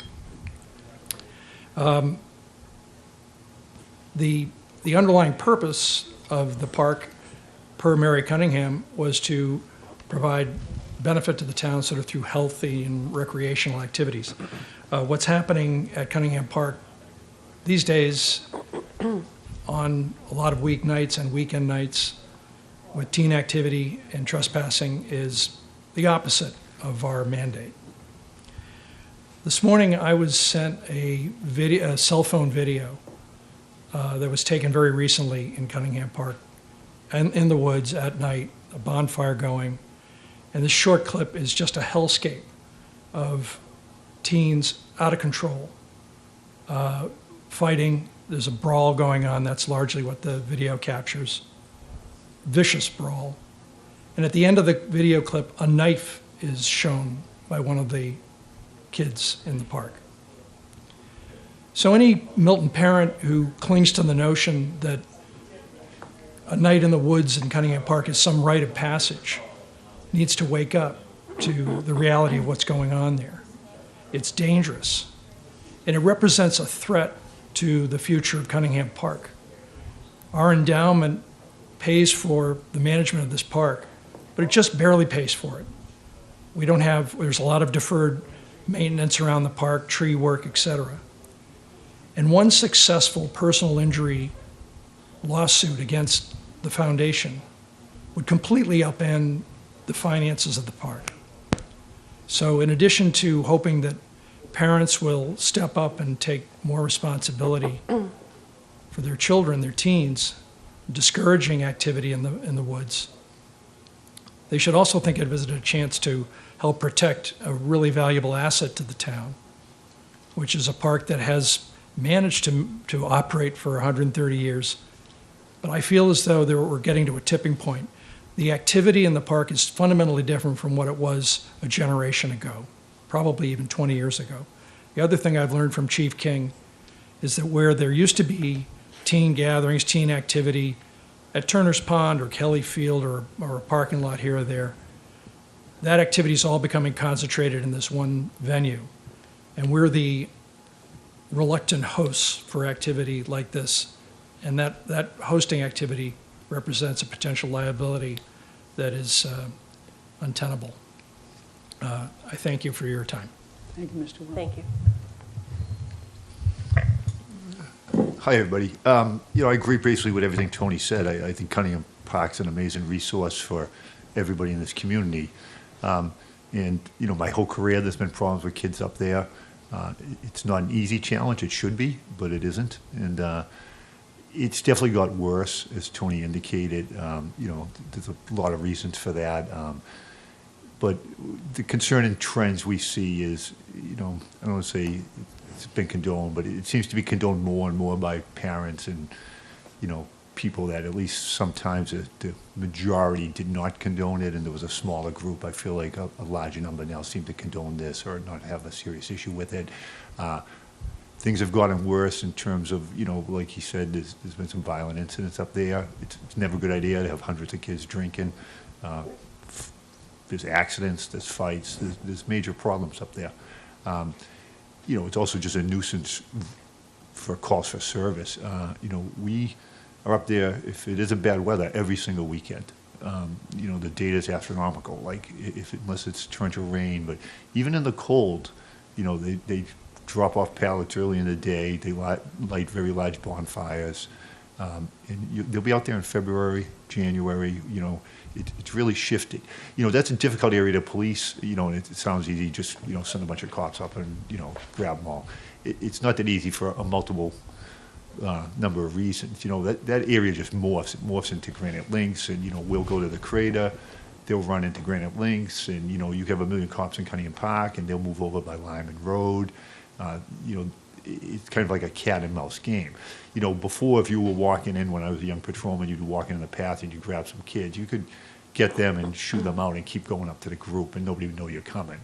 Now you can't do that. In 1 second, a text message goes to that whole crew. They know you're coming. You can't really drive in there. I credit the foundation. They talked about clearing land so that we could drive in, and I credit them. They don't want to upend their land. Like a lot of people enjoy it, walking and hiking up there and walking their dogs. But even if they did that, the reality is these kids will hear the engine, they'll see the headlights. You can't be driving in there in the dark. So they still get a heads up and take off. And a lot of technology things. Cell phones has made it easier for them to avoid us or tip off their friends. Parents dropping off their kids. I don't know who in their right mind would do that, but parents do it. Uber has changed things. I think that's a lot of the reason it's so concentrated there, where it used to be spread out throughout town. You'll have 4 kids sharing Uber. They live in town. It's minimal costs. And if you go up there by the Girl Scout house on any Friday or Saturday night, there'll be a line of Ubers picking up kids, dropping off kids. It's just made it so easy to go to that one particular location. But there's a lot of problems. Kids get hurt up there, and there's really 2 types of dangers. There's a danger from fights and people falling in the dark and stuff like that. And then there's just that long-term effect on their development, both their mental, physical health, that these underage kids are drinking alcohol, smoking marijuana and doing these things in the woods that there might not be a tragedy that night, but what's the long-term effects of that? So, we're trying to raise awareness. We do police it pretty heavy. We don't tend to arrest every kid. We make arrests every summer. We average about 12 arrests every summer. Usually they're kids who are more of a problem. but we trespass a lot of kids. We work with Dave Broadband, the manager of the parks, and if we identify kids, I give him that information, and they know trespassing from the park. We started doing that a few years ago, and that has helped. You know, we do that probably, 25, 35 kids a year. But there's hundreds of kids. It's tough to catch them. And especially if you don't get the support, maybe, we bring a lot of kids home to their parents and give them the opportunity to rectify it. And some are very responsive, but a lot aren't. And those same kids are back the following week. So it's an ongoing situation we're trying to deal with. I don't take a lot of your time, but I'm happy to answer questions. Let me just add a few things. So we had a coalition meeting on the 13th, and every coalition meeting we have sector reports where different people, members of our coalition, report about their sector, whether it be business or healthcare or parents. Or this coalition meeting was particularly about the woods, and we had parents speak, and we also had the education sector speak. And what struck me about the parent presentation is the profound impact the woods and the lack of alternatives has on families and friendships. Some of the quotes that we heard that night was, "I didn't realize how drastically the woods would contribute to the loss of friendships and status for teens based on whether or not they choose to go. It's considered a rite of passage. What other opportunities are there? What risk mitigation can we provide?" Also, the woods provide them with a sense of belonging. I mean, these kids are going for a reason. I mean, I've heard so many quotes from kids saying, "I don't want to drink, but I want to hang out with my friends," And not all kids in Milton drink or do drugs, It's a minority. Caregivers worry about their children socially, especially after COVID. When seemingly the only socializing going on is in the woods, parents feel conflicted. I've been in that position of worried about my child not having friends for years and maybe just wishing someone would invite them to a party, It's heartbreaking to listen to these stories. And it's going on throughout the generations in all Milton families that are raising children. Some passively or actively condone going to the woods, accept the risk, and send the message that behavior is okay. Some hold the line. It can be heartbreaking when it means their kids are missing out on important socialization time. We also heard from Mr. Mack, the assistant vice principal at the high school, who is, maybe most of you know, is the enforcer and knows what's going on. The police, they have their reports, but they often don't hear the whole story. Often Mr. Mack hears the whole story. And these are a few things that he said at our meeting. There's absolutely no reason kids should go to the woods. Beyond substance use, verbal, physical, emotional, and sexual assaults happening regularly there. There's no supervision other than older kids that drink. The woods have been around for decades, but this is not the same game. Things have evolved. The difference between now and past generations is that there is visual evidence. Kids cannot get away from the mistakes that they made because of the internet and social media. As the chief said, Ubers and other things. We have to change this rite of passage mentality, not only with the woods, but other things like scavenger hunt. What he describes that these kids are doing and doing to each other is just shocking. He sees the fallout. He finds out about the burns, the broken bones. He sees pictures and video of fights, of kids passed out, being abused by their peers. He sees the drawings of a penis on a student's head the next day. I feel like we're waiting for something horrible to happen. I feel like a kid is going to die if we don't really address this. And as a coalition, we're committed to working with Tony and the board, along with Chief King and others, on some immediate strategies that will make Cunningham Park Woods less appealing, a less appealing place to hang out. I also praise the board. They could have gone at this at a much different and more aggressive way, but we've been working together for months and having really great dialogues, not only the woods and the liability that they may face, but also the safety of our kids, both physically, mentally. We've talked to Chief King, what would happen, if we could magically close down the woods and kids went elsewhere, would you worry about that? And he said, those other places are kind of easier to police, you know, easier to patrol. But we are also thinking about this, a long-term strategy around changing the culture around youth alcohol use in Milton. We think Milton is ready. We think Milton has to be ready. We no longer need families growing up in Milton thinking that the woods are inevitably going to be a part of their teenagers' lives. No more rite of passage. No more, I did it when I was their age. No more kids will be kids. We need to all come together as a community and work on this change before someone dies. We think Milton is ready, and we think and we hope the leaders of our town will help support us in this endeavor. And I just want to put out there the email address for the Milton Coalition in case there's anyone out there who would like to contact us, willing to help, willing to tell stories, anything really. So our email address is info@milton-coalition.org. Thank you very much, and we're happy to answer questions. Thank you, Margaret. Thank you, Margaret. Thank you, Chief. Thank you, Mr. Will. Comments or questions from the members? Ms. Bradley. Thank you, Mr. Chair. It is a major problem. My daughter graduated 2 years ago, and some of the videos that I saw that was happening 2 years ago with the fires and the kids jumping over the fires were scary, very scary to me. I think one thing that we aren't talking a lot about is the sexual assaults that are happening up there. There's a lot of sexual assaults that are happening. I know firsthand that they're happening.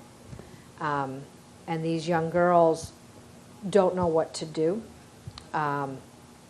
They are sitting there.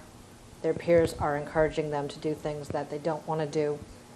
And if they don't do it, they are ostracized, and ostracized horribly. I didn't let my daughter go to the woods during COVID, and it was her entire social life collapsed and collapsed. She had no more friends. Everybody made fun of her. Her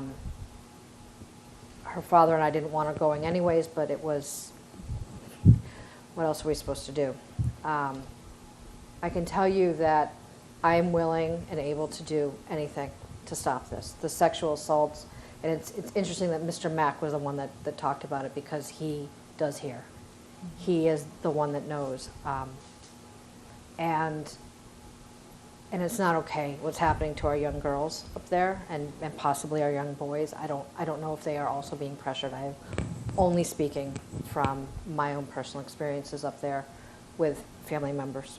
So I'm sorry. I'm sorry that this has gotten to this point. I thank you for bringing it to us, and I am willing to get my lawn chair out and sit up there if that's what it needs to happen. I don't know what the answer is, but I 100% hear you and want to help you. And I also want to help, and I don't know how we do this, but help the young girls that have been sexually assaulted over the last 3 years. I know handfuls of them, and I don't know what to do. And they've come to my house, and they've cried, and so here we are. And it is an issue, and thank you. And I'm sorry that we, all of us have a part in this, have destroyed that beautiful land, because it is gorgeous. And really, I'll bring my lawn chair and I'll sit there. But I think it's going to take all of us. So thank you for bringing it, and please help guide me personally and guide us as to what our next steps should be. Other comments or questions? Mr. Zoll. Obviously, thank you for coming forward and for raising this issue and for beating the drum on this issue. And I, was unable to come to the coalition meeting, but I read about it and followed along, and I've spoken with Ms. Carroll's, and this is, I 100% agree that this is a tragedy waiting to happen. 100% agree. And so I, you know, it's like, what kind of questions do you have other than, oh my God, what do we do about this? You know, so I think just a couple of quick questions, and then I'll end with a quick thought too. You know, in terms of the fact that rideshare apps are driving this attendance, I'm curious about whether or not we can outreach to the rideshare apps and let them know about particular locations or ask them to flag particular locations. I don't know if something like that could be done, but it seems to me like if there was liability for Cunningham Park, there would also be liability for Uber if it was found that they were facilitating, sort of knowingly facilitating rides for kids. You know, if 4 kids, you know, with a 24-pack of beer get into your car and none of them look a day over 16, it seems to me like there'd be some liability there. So I don't know, Chief, or anybody else has thoughts about following up with the rideshare apps. We've tried that without great. We have tried that without great success. You know, in fairness to them, they're like, how do we differentiate that from the kid who's leaving his baseball game for a legitimate purpose? And I agree, obviously, the kid bringing in a 30-pack after you arrive, but we found it's almost easier to hold the Uber-specific driver accountable in that situation as opposed to the company, because there are kids, legit busy parents, hey, take an Uber up to your street hockey league and take it back. And so in fairness to the company, you know, that's probably valid. They have trouble distinguishing that. Also, like some of those addresses, the kid could be standing on the corner of Fuller's Lane and Barnes. Is that the resident of that house who's calling for an Uber? You know, like it's easy for us to say, you know, love the Friday night at 1 in the morning type of thing. But, you know, I think in fairness to the company, these are all independent drivers and stuff like that. So the way we've tackled it is more without success with the company, not that they weren't cooperative, in fairness to them, was go after maybe the drivers, like, hey, this kid's clearly 15 and you let him bring beers in the car, and kind of go after that driver for, you know, having open containers in the car or stuff like that. And then, thank you. I think I'll be doing a little bit of research myself to figure out if there's another way to approach these apps, because I find that, you know, they often use the drivers or independent operators umbrella to get out of a lot of things, including paying health insurance for the drivers. But in terms of the parents who are allowing this, and in some cases facilitating it, are there criminal charges that are possible for parents who are knowingly endangering children by providing them with alcohol and giving them rides to dangerous locations? Sure, that's easy to do in the case if you catch them providing the alcohol. You know, what's tricky is, you know, they're giving them the ride up. The alcohol was dropped up earlier in the day by other kids in a car, and then they bring the car home, and other kids are going up that night. People chip in, and, you know, you don't see every kid carrying up alcohol. I wouldn't say there's a huge number of parents dropping their kid with beer in their hand, but you're dropping your kids to go up a path at 9 o'clock on a Friday night. They may not be drinking, and I'll say in fairness, some of these kids aren't drinking. There really is an enormous pressure to be there. Of course. And I'm incredibly sympathetic to that. So, you know, I don't want to casually say just keep your kids out of the woods. I know it's not easy. You know, you don't want your kid to not fit in or have something to do. It creates other mental stress and stuff like that, anxiety and stuff. So it's a tricky situation. We have, you know, I wouldn't say we're a zero tolerance with kids drinking. We're not arresting every kid. Our goal is get them home to the parents, get them help. I don't believe in zero tolerance for that. I will say this, we're zero tolerance on a parent providing alcohol to, you know, other kids and stuff. They can provide it to their kid in their own house under the law, but they can't, you know, buy for their kid and their friends and send them off into the woods. We would have zero tolerance for that. We've always charged those parents. Okay, that's good to know. And so just a quick sort of follow-up thought then. You know, we heard earlier about kids that are watching this and parents that are watching these programs with their kids. We have currently openings on the Youth Task Force Committee that are available for high school kids, and we don't have any applicants yet.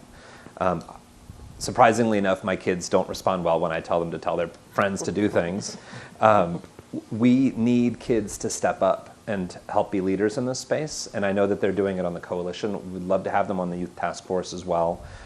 This is how we, as a local government, can come up with alternatives and suggestions to government that are driven by the kids. So if you have a high school kid, or if you are a high school kid that's watching this, I would encourage you to reach out, learn about the Youth Task Force, think about applying as a member to it. We have openings available, and we would really appreciate their presence and their opinions, because we can't change the culture unless the kids are on board with it and the kids are helping to drive it. And so I really would hope that some folks out there would consider joining the Youth Task Force. I don't know, Ms. Gross, if you want to add. Yeah, no, thank you very much, Mr. Zoll. I also want to say that one of the first things that happened, and hopefully you all read the letters that were in the Milton Times, the Cunningham Park Foundation Board wrote a letter, and the coalition followed up 2 weeks later. And one of the things that you didn't say, I don't think I said, but there is no trespassing in Cunningham Park at night. That is not allowed. So that's the first thing. But then we also have to deal with the very, very complex issue of youth alcohol use and drug use. So a couple different things going on here. So thank you. Ms. Mustin. Thank you. I was going to say thank you for bringing this forward. I remember hearing certain cases of parents dropping their kids off and bringing them dinner, like giving them dinner and say, I've heard a couple of cases where the parents would give them dinner and say, hey, here you go for the night, hang out. So I think, getting more information to the parents as well to take some responsibility as well as the children. And I think, actually I have a question, is there any lighting up there or cameras? Because I'm wondering if that would be helpful in any of these sort of problem areas, so that maybe you'd get a better handle on who's frequently going up there, and then you could, maybe look at that. And we've talked about it, not taking any action on lighting or cameras, just expecting that they'd be quick targets for vandalism.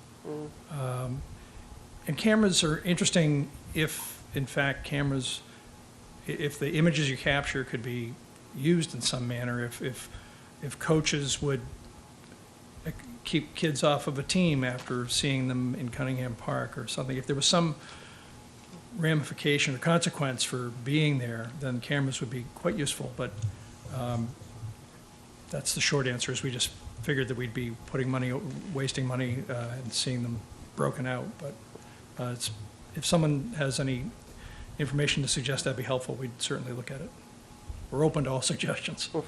Just following up briefly on that, Roxanne, I did do some work prior to Tony's time there with the prior Bruce Alexander and Dave Waldron on expanding the cameras. An issue that surfaces in that area with cameras is if you put them below the tree line so you get good images of the kids, you get bad signal.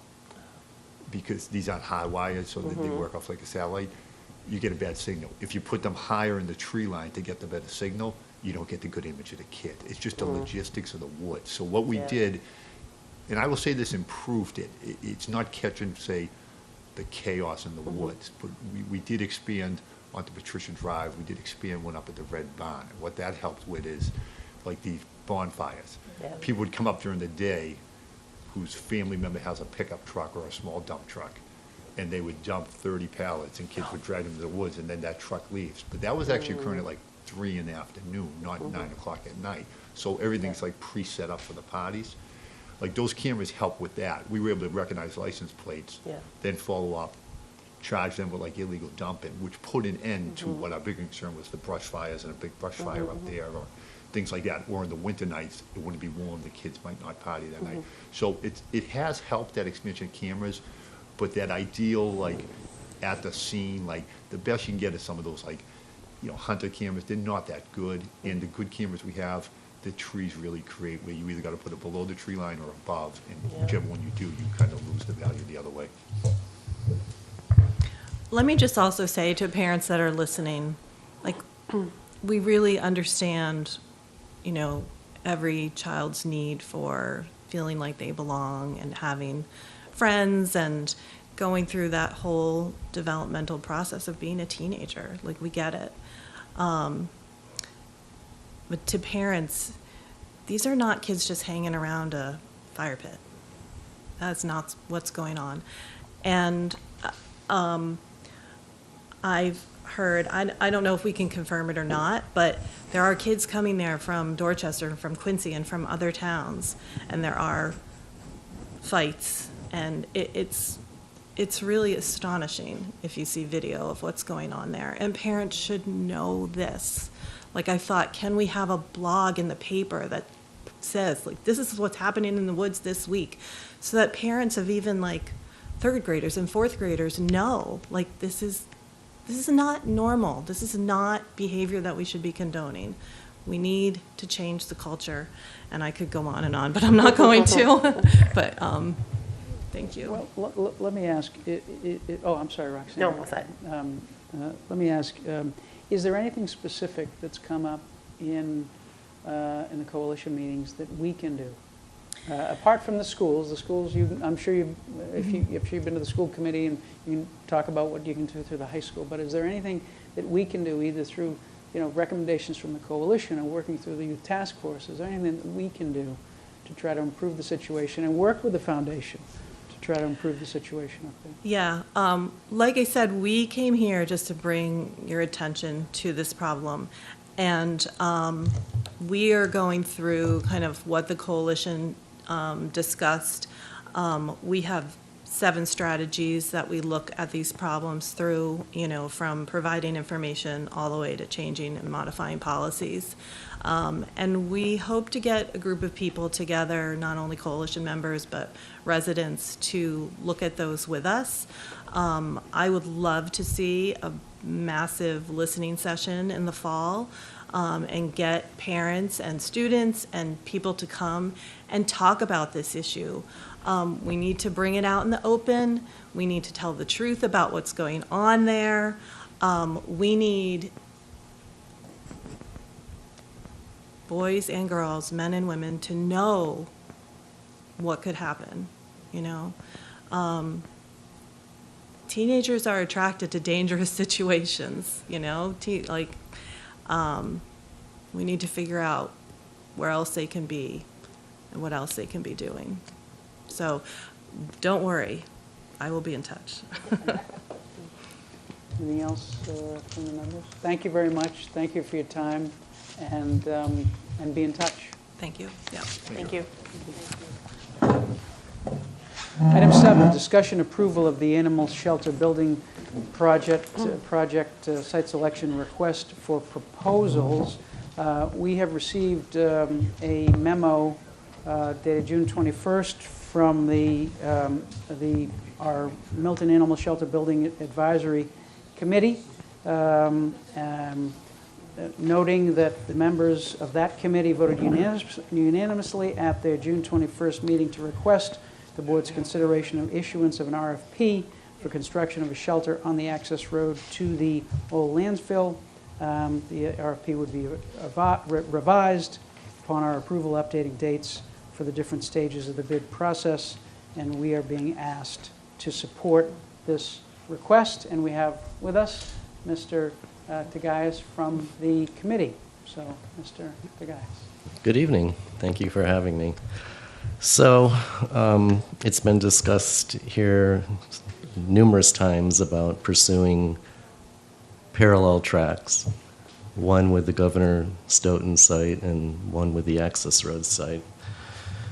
As you know, we've had a proposal waiting to go probably since end of March, early April.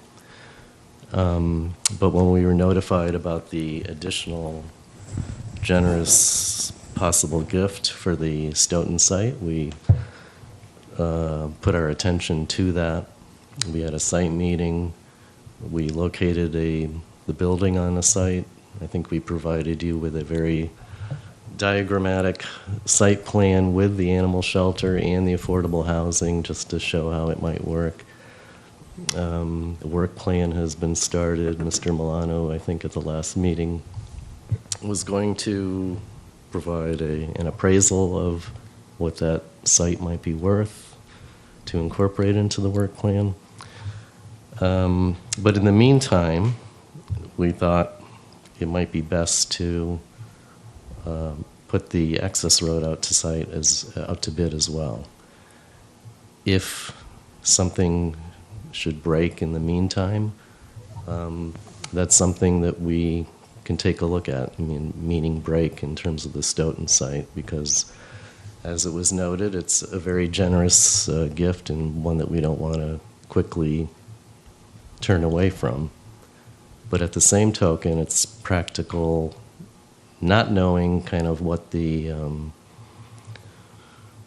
outcome is going to be. It could take months, years for the AG to decide.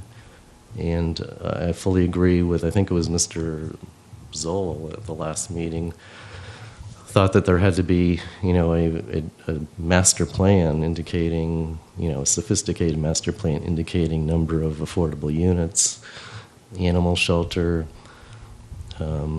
AG approval. Again, that could take a long time. So we thought, parallel track, let's put this out to bid and see where it goes. Thank you, Mr. Tagayas. Comments or questions from the members? All right, so we have it on. If we want to have a motion to issue the RFP. I'll make a motion to issue the RFP. Second. Motion's been made and seconded. Any further discussion? All those in favor? All those in favor? Aye. Aye. We don't have to. Oh, nobody's online. We don't have to go. Nobody's online. All right. Thank you very much. Mr. Tagayas, you can report back to the committee that we have approved it, and I guess we'll work with Mr. Milano just to work out the details to get it out. Great. We have a meeting on Thursday, I believe, midday, noon, or 1? 1, okay. Aaron's been attending faithfully, so yes. Thank you very much. All right. Thank you, Mr. Tagayas. Sorry for the wait. Apologize. Quite all right. Item 9, School Building Committee update regarding the evaluation of land at Blue Hill Ave and Brush Hill Road. Is Mr. O'Rourke, thank you. He's joining now, yep. All right, thank you.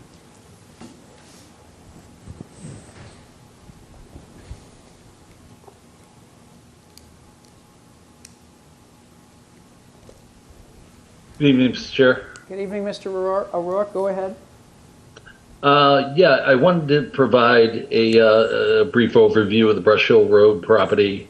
The School Building Committee has been looking at since essentially right after town meeting.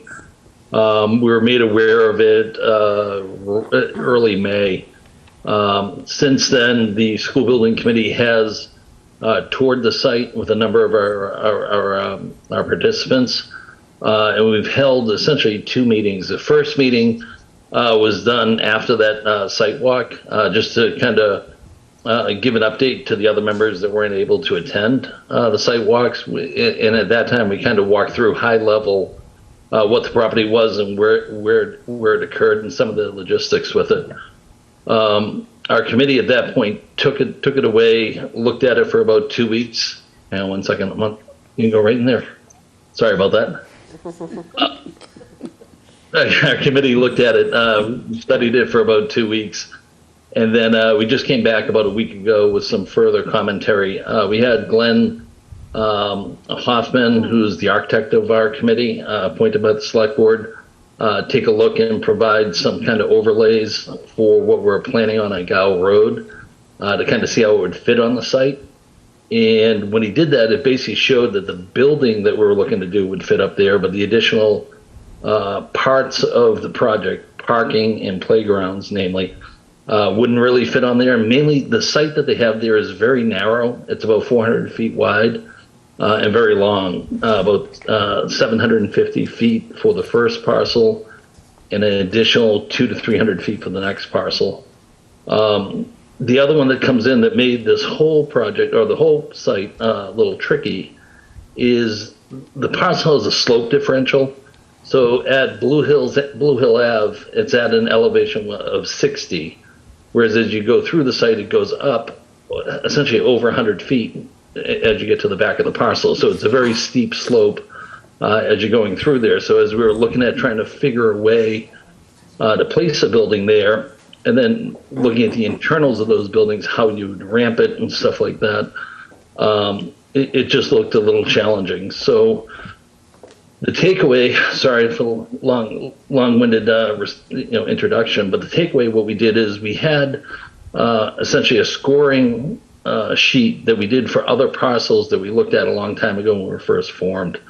And the takeaway of our last meeting was, let's resurrect that scoring parcel sheet that we had and utilize it on here, essentially against what we have at Gow Road, and kind of weigh the two of them together. And some of the criteria that we had on that, walkability, site, how good the site was,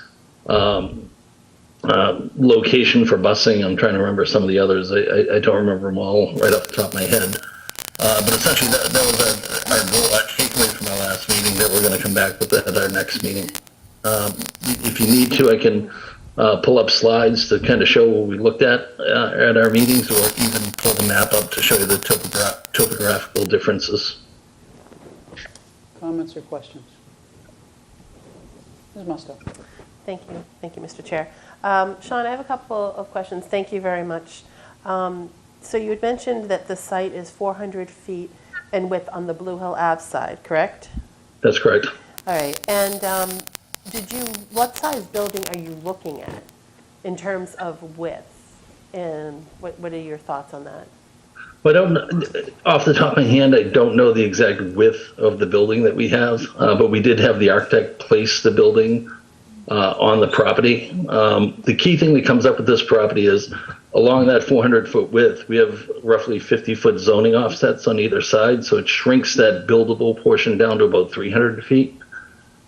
So in that 300-foot window, if you call it that, we were able to place the overall building that we had at Gow Road. And again, I have a rendering of it. If you need me to, I'll happily pull it up so you can see it. Yeah, Sean, Sure. Yeah, if you can, Sean, that would be helpful. Yeah, definitely, no problem.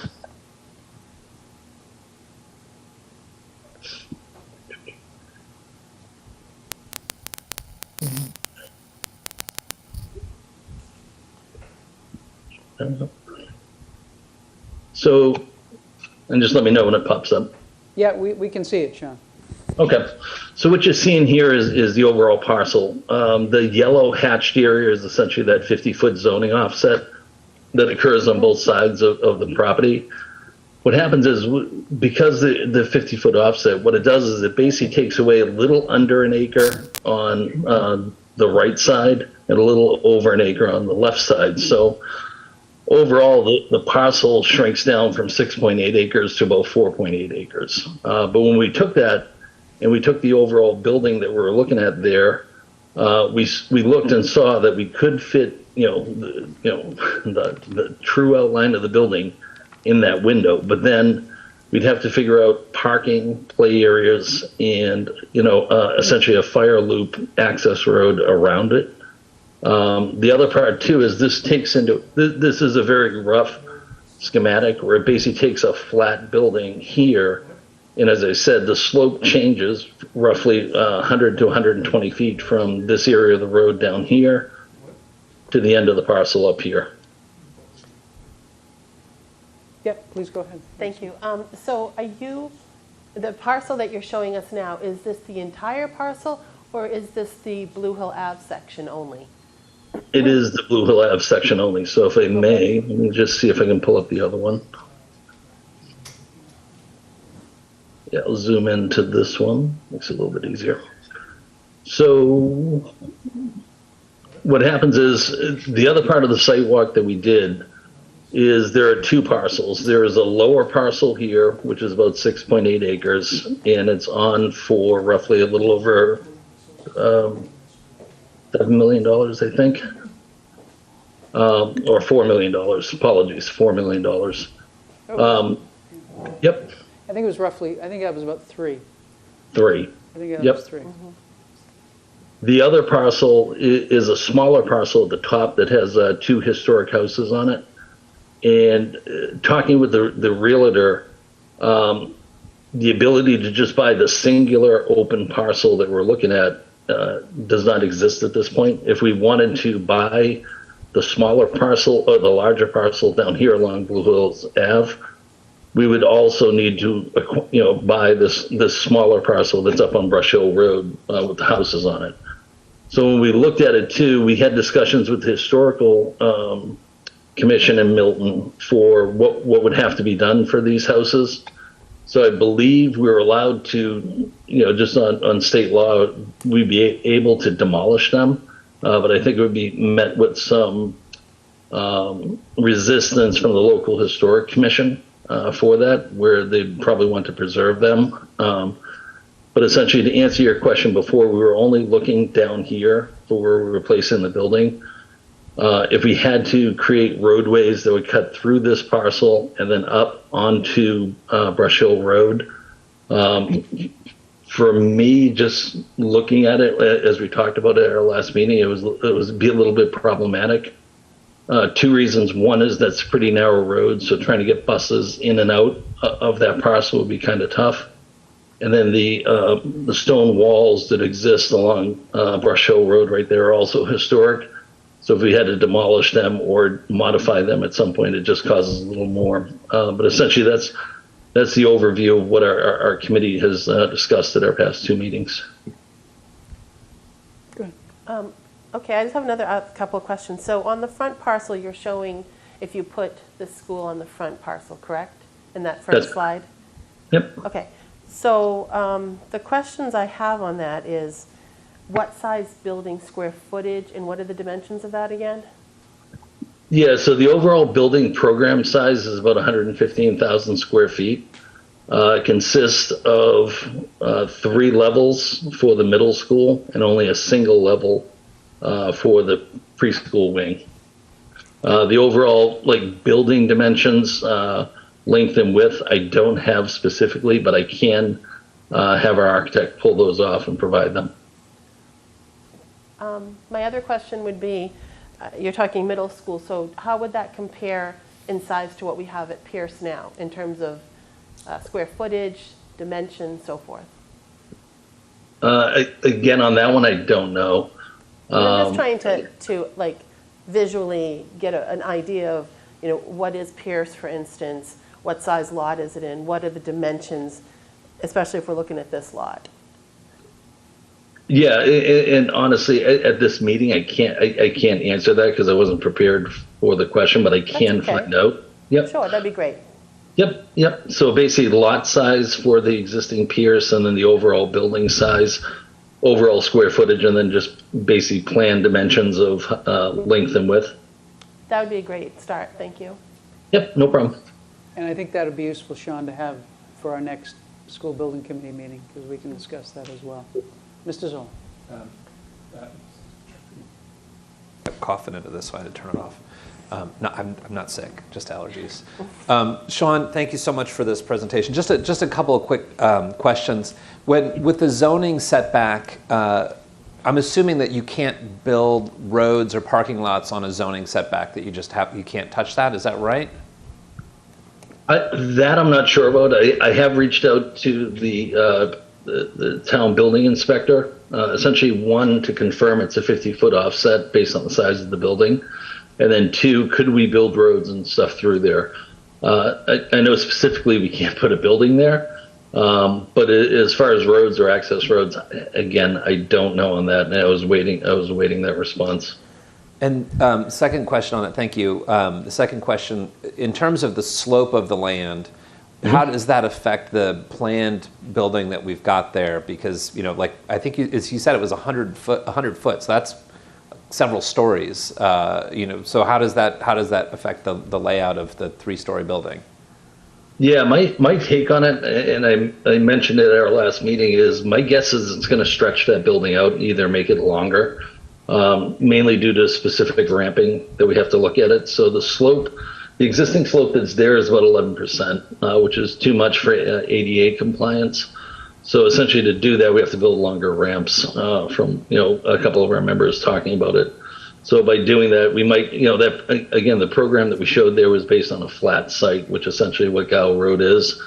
So having a sloped site like this, and a significant slope, we're trying to look at taking that 2D image and laying it across that slant that's there, and look at how we essentially either have to terrace the foundation to kind of build it out and step it up as we're going along, and then how that would affect ramping and stuff in there for students.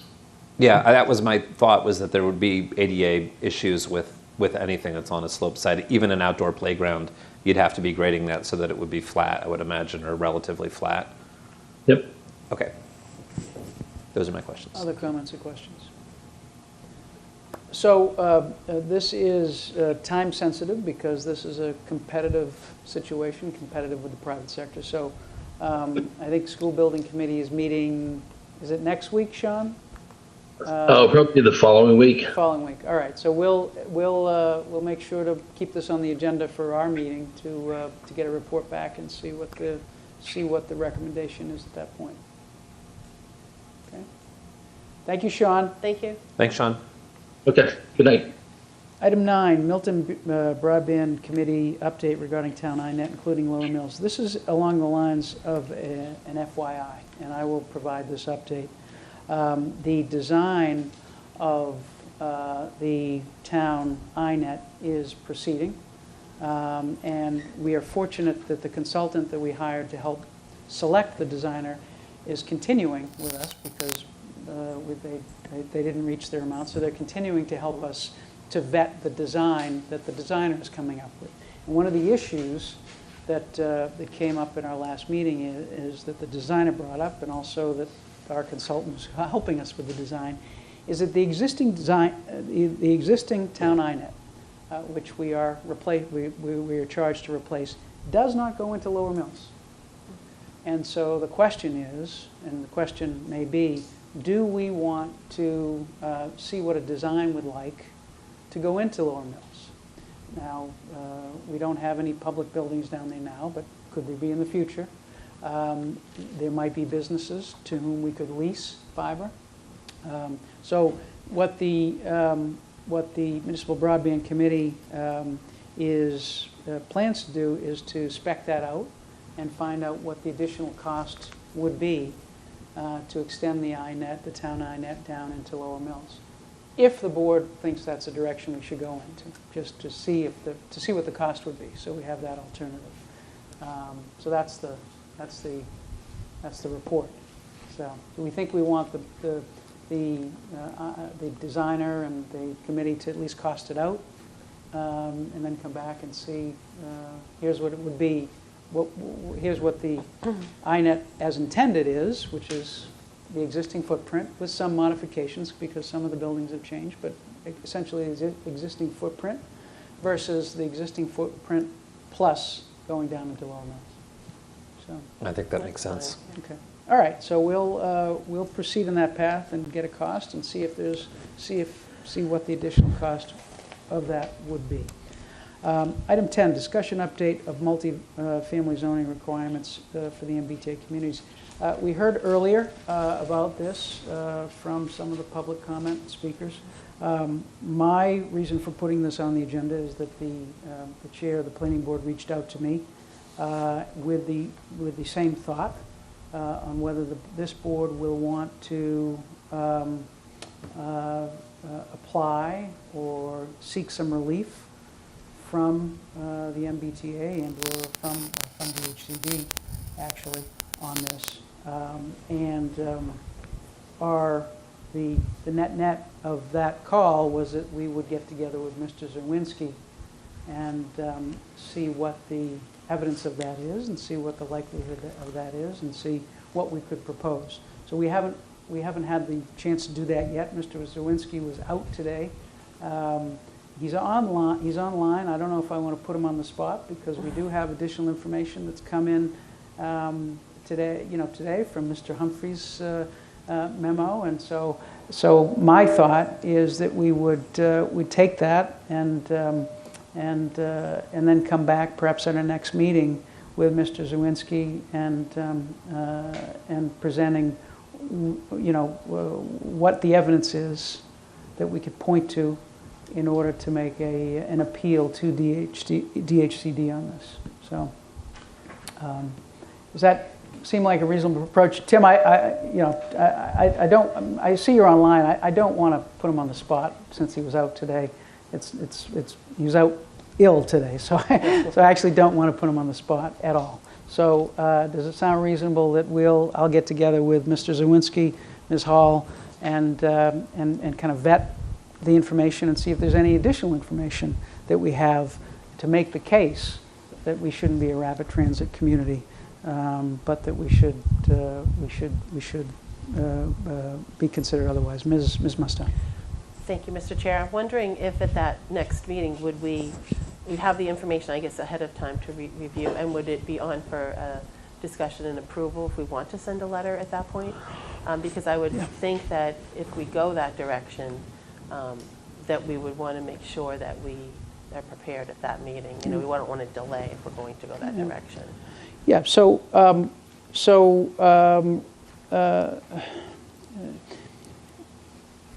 you're right. In order to send a letter, we'd have to have a letter to consider.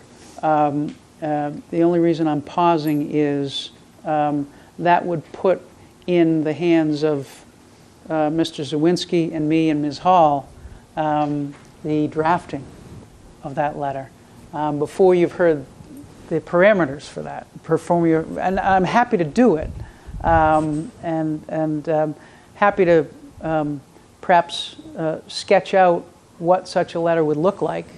I think we can do that. I'm thinking this through real time.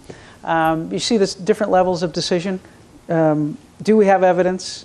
Do we have evidence sufficient to make the case? Should we write a letter? What should be in the letter? So we can collapse all that and say, okay, based on the evidence that we have, this is what a letter would look like, so we can come back next time. Maybe I'm overcomplicating the analysis here, but that's kind of how my mind works. So I think so. I think we can do that. I think we can put together what that would look like.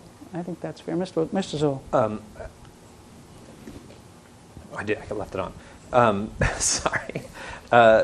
So just two quick things on this. I think I'm happy to take a look at the rezoning if that's something that makes, if the community is looking at that.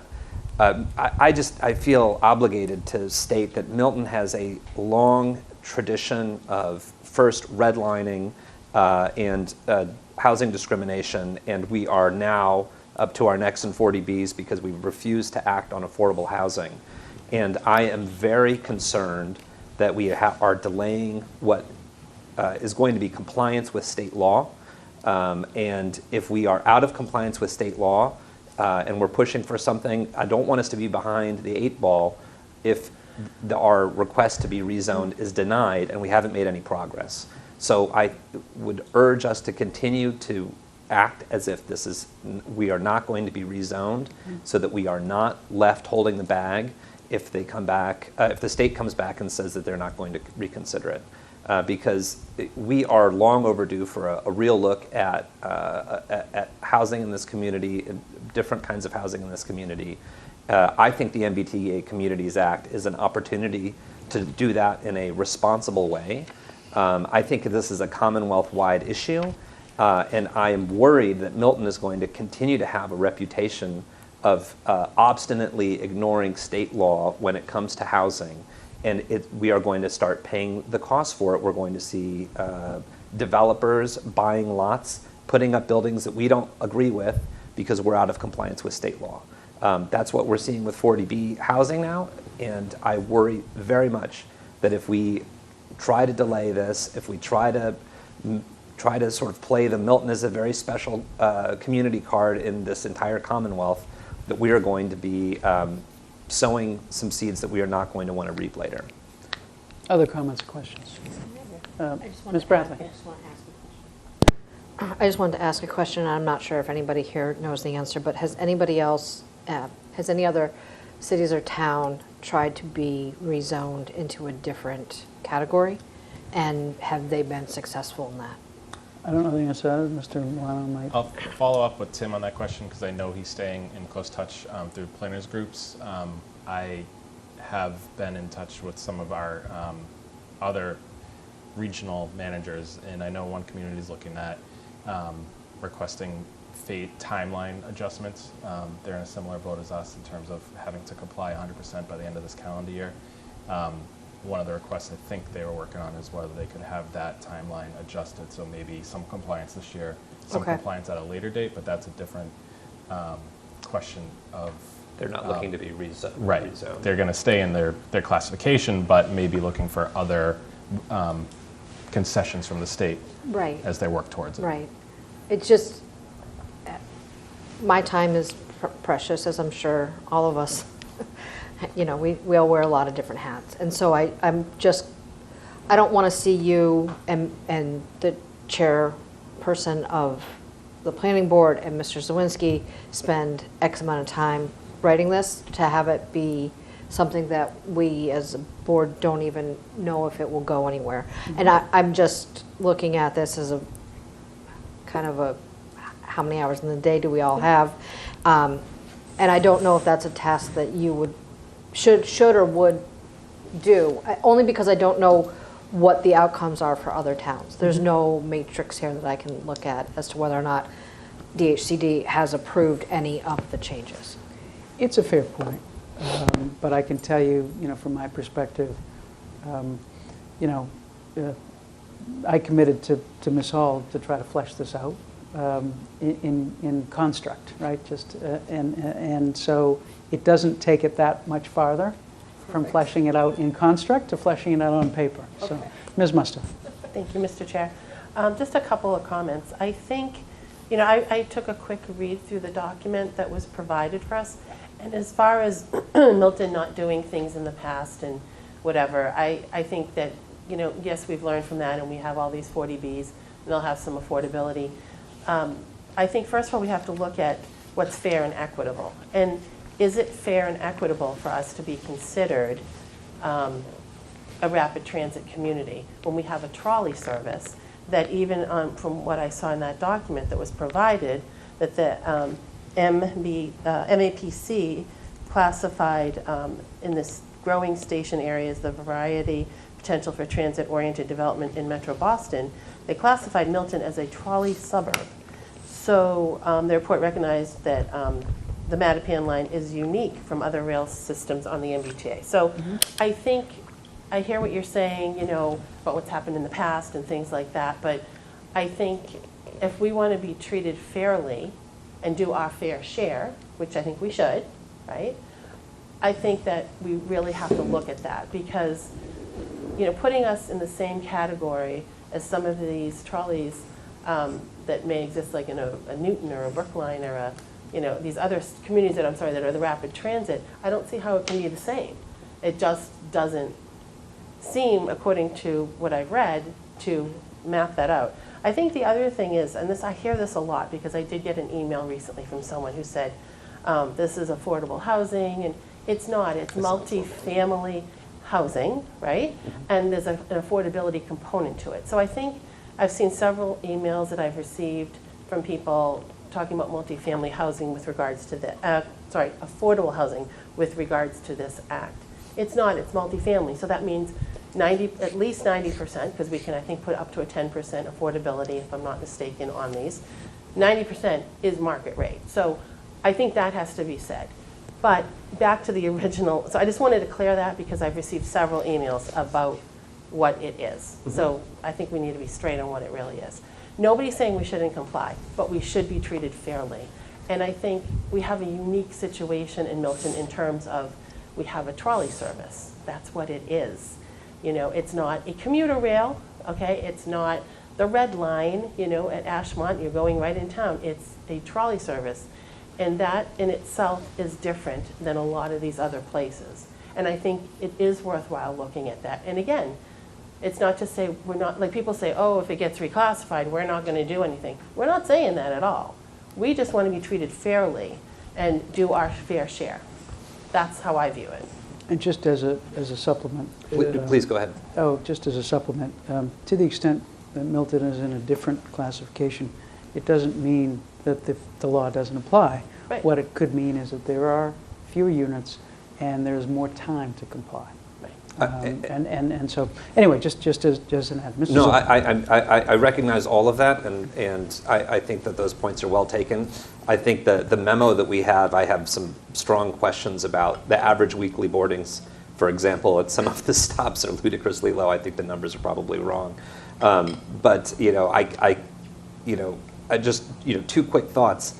One, my daughter started her first job today. It's in Kendall Square, and she's taking the trolley to Kendall Square. So, yes, she has to transfer, but if she was working on a different line, and she had direct red line access, she still would have to transfer maybe to the yellow or the blue or the orange. So I think the idea that because you have to transfer, you're not a subway. It's clearly the trolley is different from the MBTA, but those of us who attended the MBTA briefing last week, and I think Roxanne, you were on that. They're going to be increasing the capacity for these trolleys. I think we have to act in good faith. That is my. I am not opposed to looking at a reclassification. What I'm opposed to is stopping the work that we're doing and putting all of our chips on a reclassification. I think we have to act as if the state law is the way that it's written is the way that it's going to be implemented. And I don't want to see us dragging our feet on implementation because we're putting our hopes on this. That's what I'm saying. If we get reclassified and we're doing it differently, then we're doing it differently. But up until that point, we cannot stop moving forward with MBTA communities. And it's a fair point, and it's an important point. And to look at this, in my judgment, and to give the board something to look at does not mean that we are stopping on the other efforts. And we do have a town meeting scheduled for early December. And so it'll be up to the planning board and to this board, because this board can put things on a warrant, the planning board and this board to decide. So it's not something where, in my judgment, that this board will be not paying attention to, just because we're looking at other possibilities. So I think it's fair for me to give us something, me and Mr. Zawinski, and working with Mr. Zawinski and Ms. Hall, and probably Mr. Milano, to give this board something to look at our next meeting. And then the board can there's a lot of different options. I agree. A lot of different options. Yes. So. All right, anything else on this? All right, item 11, the discussion approval Class 2 dealer license renewal, RBM Motormasters, Inc., DBA Milton Auto Repair, located 944 Canton Ave. Mr. Milano, any preface to this? Sure. In your packets, you have some backup information related to this. This is an existing business that is seeking a renewal of its Class 2 license that allows them to sell essentially used cars. There were 2 approvals that are required for this business to be allowed to operate in this location. The first is a special permit for the Board of Appeals because it is a non-conforming use in that district. The applicant has received approval from the Board of Appeals to continue operating this business at this location. And now the applicant is before the Select Board for renewal of his Class 2 license to continue his motor vehicle sales now that his land use approval is squared away. In your packet, you also have a letter from Lieutenant Alba, who conducted an inspection of the facility earlier this year. And as far as everything that we have is the applicant is a proper person, which is the threshold under general laws to issue this license to this business owner. And they do have the bonding that is required under Mass General laws for this sort of entity. So their application is complete and ready for your approval if the board sees fit. Questions, comments, motions? Motion? I'll make a motion to approve the Class 2 dealer license renewal, RBM Motor Masters, Inc., DBA Milton Auto Repair, located at 944 Canton Ave, Milton. A second. Motion been made and seconded. Any further discussion? All those in favor? Aye. It's unanimous. Item 12, the discussion approval committee appointments and reappointments. Item 12A is the Airplane Noise Advisory Committee reappointment of Andrew Schmidt. I'll make a move to reappoint Andrew Schmidt to the Airplane Noise Advisory Committee for a 1-year term to expire on June 30th, 2024. Motion been made and seconded. Any further discussion? All those in favor? Aye. Aye. Unanimous. Item 12B, keeper of the lockup. This is a motion to reappoint Chief King as the keeper of the lockup. I'll make that motion for a one-year term to expire on June 30th, 2024. Second. Motion's been made and seconded. Any further discussion? All those in favor? Aye. The item 12C is the local historic district committee reappointments. Larry Lawfer, William S. Mullen, and Mallory Walsh. I'll make a motion to approve the following individuals to the local historic district study committee for a one-year term to expire on June 30th, 2024. Larry Lawler, William S. Mullen, and Mallory Walsh. Second. Motion been made and seconded. Any further I was just discussion? reading it. Motion been made and seconded. All those any further discussion? All those in favor? Aye. Item 12D. This is the Municipal Broadband Committee. I'll say a bit because I've been on this committee. The 4 members of this committee have been meeting weekly almost for the last couple of years and have made a lot of progress. We now have a new IDET being designed. This group has brought it through to this point. I think it's important to get it through to construction, and it will make sense to keep this group available. This group does lack diversity, and this group has been doing it for a while, which is good in one sense, because I think these 4 members would like to bring at least the IDET construction through to fruition. However, in order to address the need for some help and some more diversity, perhaps we could talk about increasing the membership of this committee. Currently, there are 5 members I believe 5 members in the charge.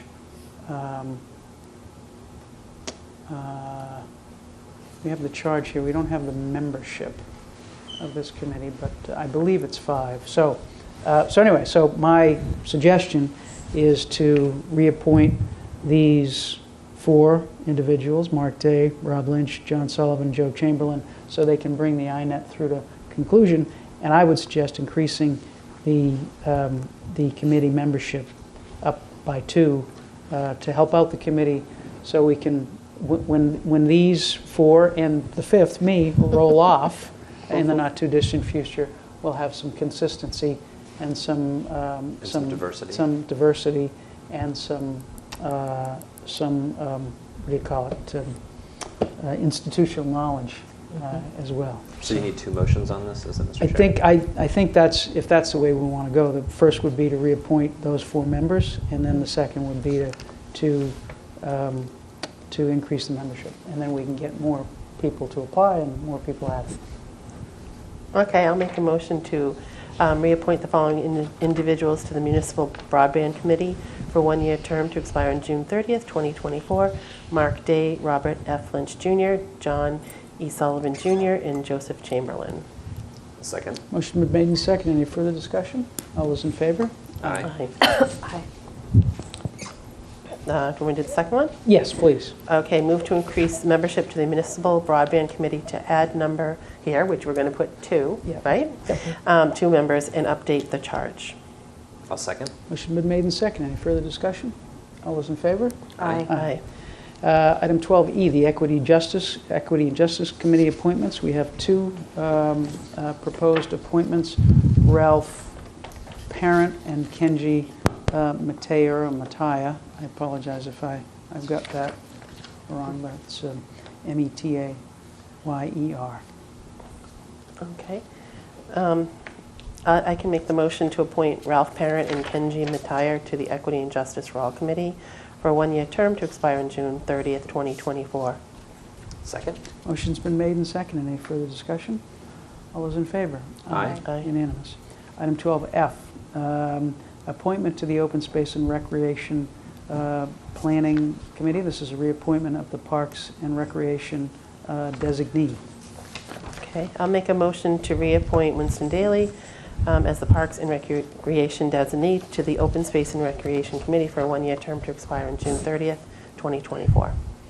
Second. Motion's been made and seconded. Any further discussion? All those in favor? Aye. Aye. Unanimous. Item 12G, which is the Select Board Landing Committee. And I will say, similar to the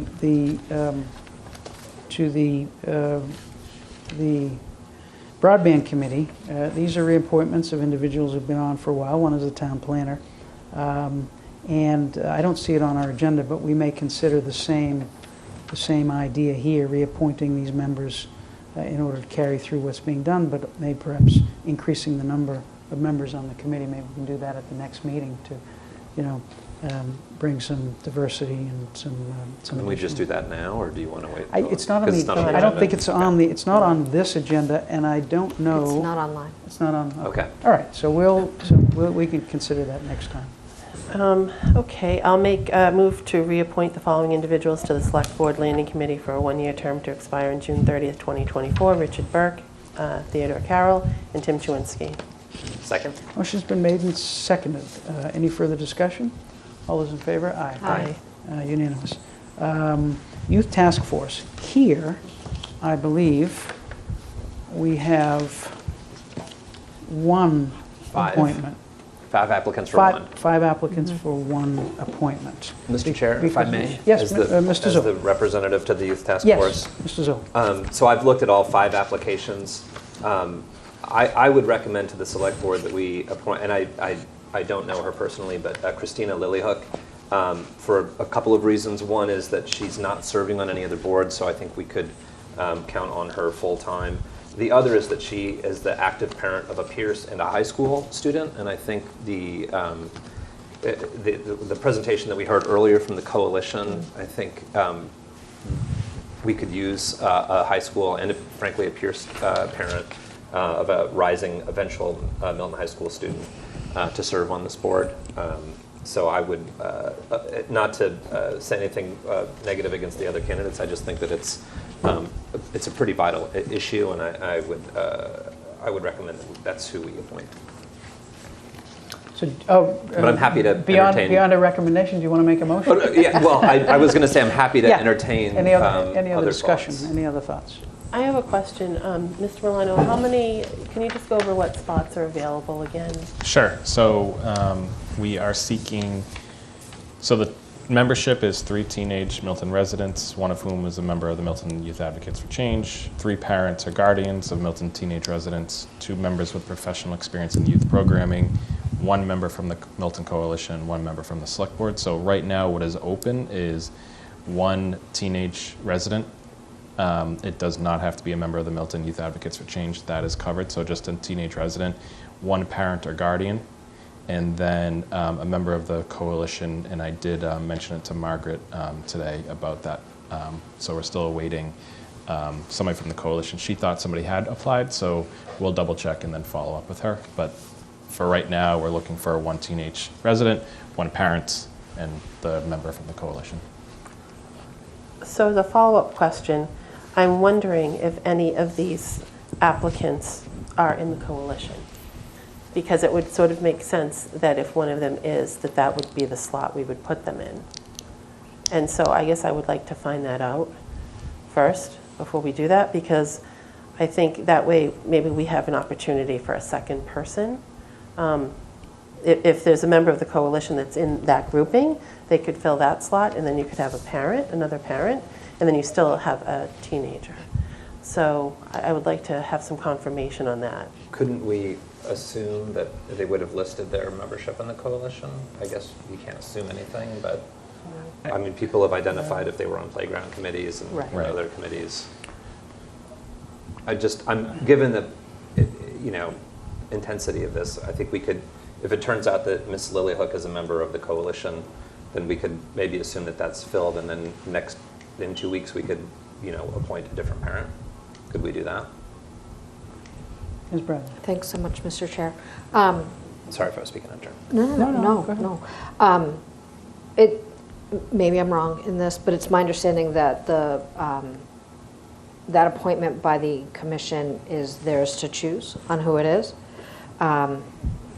It may be somebody that's currently on the commission, or it could be somebody just in the community. they are the ones that bring that to us for us to affirm, correct? Yeah, the membership is a member of the Milton Coalition. There's So it's not a designee, it has to be somebody, okay, That's thank you. exactly right. But that's. We appoint it. It just has to be a member of the coalition. Right. And that can be separate and apart from the 3 parents or guardians of teenage residents. Right. I don't, from what I gathered just by looking online earlier when I was looking this over, I didn't see her listed as part of the member of the coalition. So to Mr. Zoll's point, if we do move forward and Ms. Lillehook is a member of the coalition, then, as you point out, we'll have another parent Yeah, that that we would can be- appoint.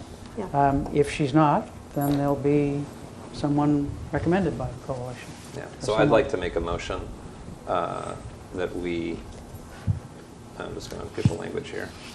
I'd like to make a motion to appoint Christina Lillehook, sorry if I'm mispronouncing that, to the Youth Task Force for a term of 1 year to expire on June 30th, 2024.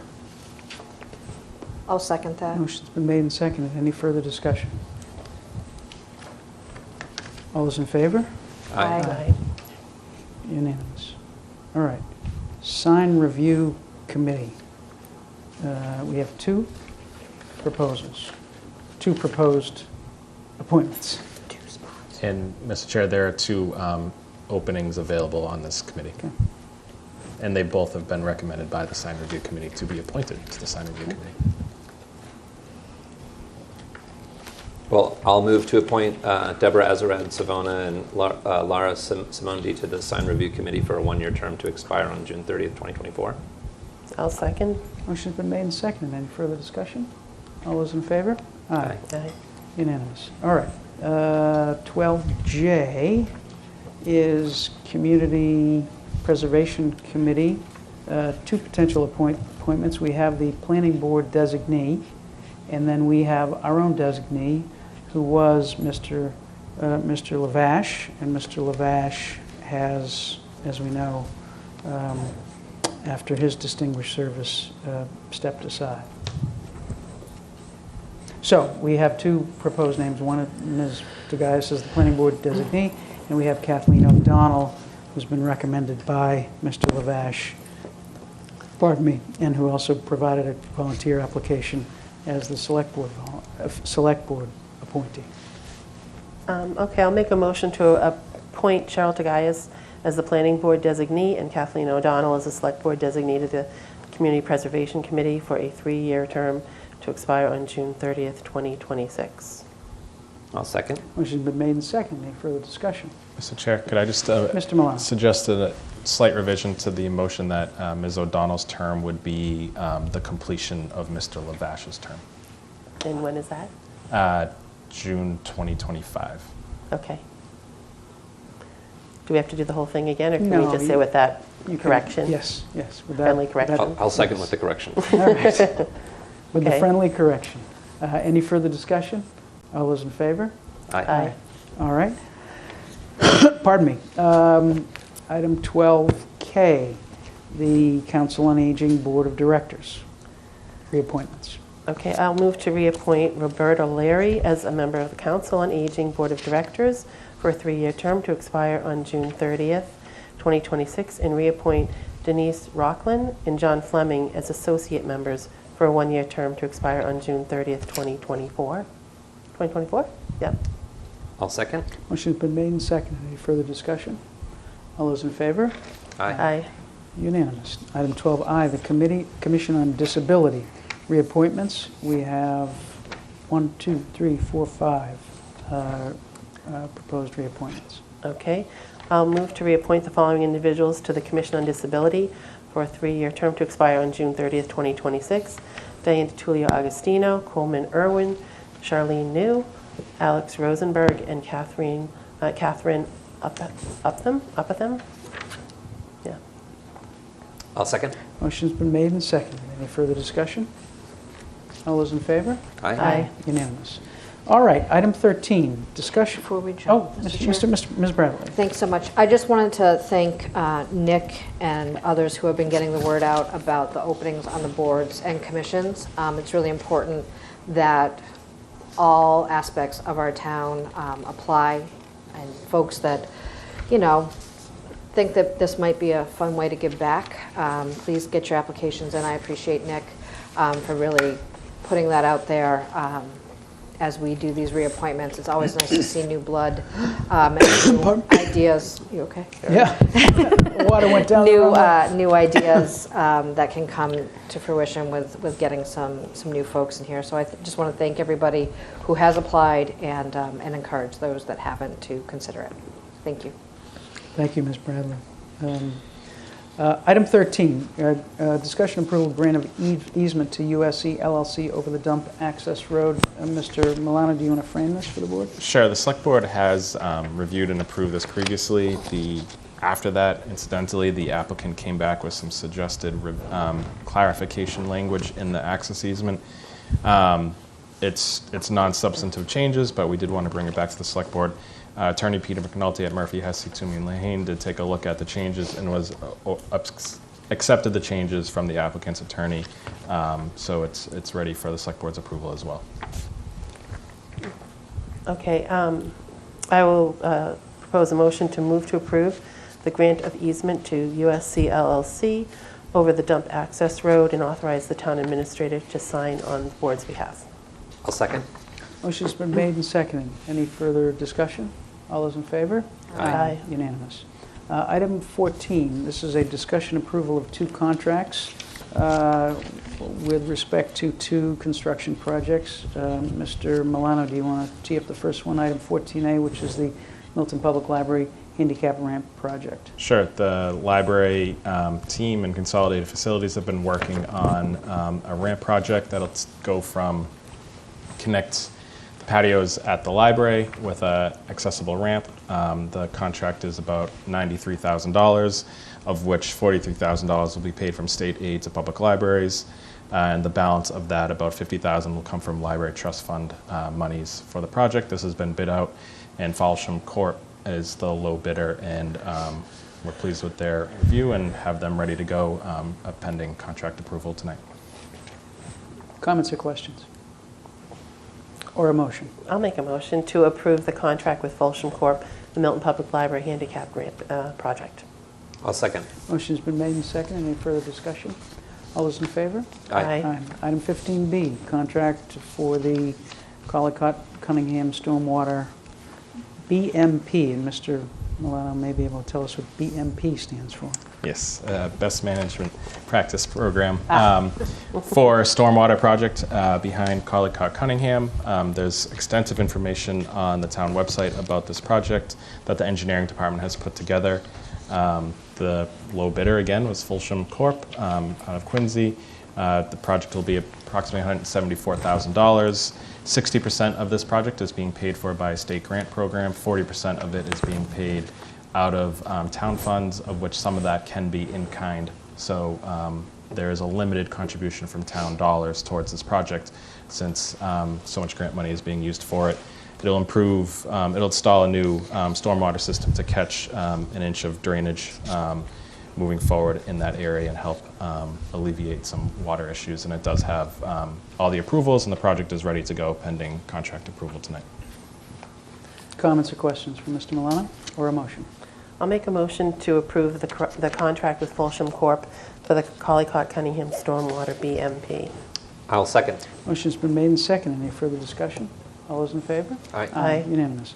Item 15, which is the discussion approval of the town administrator's annual performance evaluation. This is part of the town administrator's contract. Under the contract, our obligation is to do this prior to July 1st to determine whether there will be a certain raise to his salary. And so we agreed on a process a few weeks back whereby each of the members would submit their personal evaluations, and Ms. Bradley would consolidate those responses and report them to us tonight. So I will turn it over to Ms. Bradley. Thank you, Mr. Chair. The questionnaires went out to the select board members. We were reminded, I want to say twice, by Lynn to fill them out and return them to Paige. We received 3 evaluations that were returned. What I ended up doing to put a number with things, there were 49 questions overall that we had to answer. We answered with either a E, S, or I. The E was excellent, outstanding, the S was satisfactory, and the I was improvement needed. I gave the E 3 points, satisfactory 2, and improvement needed 1, so that I could score the results and come up with the answers. Of that, Nick knocked it out of the park, as I like to say, in 5 areas. There were 10 overall areas that we looked into that comprised of the 49 questions. So the knocking it out of the park was the individual characteristics, relations with select board members, policy execution, and fiscal management. There was a few comments on the fiscal management that folks were impressed with Nick's ability to get up to speed, having only been in the position for a few months when we hit our first budget. So, so there was a lot of praise around that. Kind of the middle of the road, doing all right.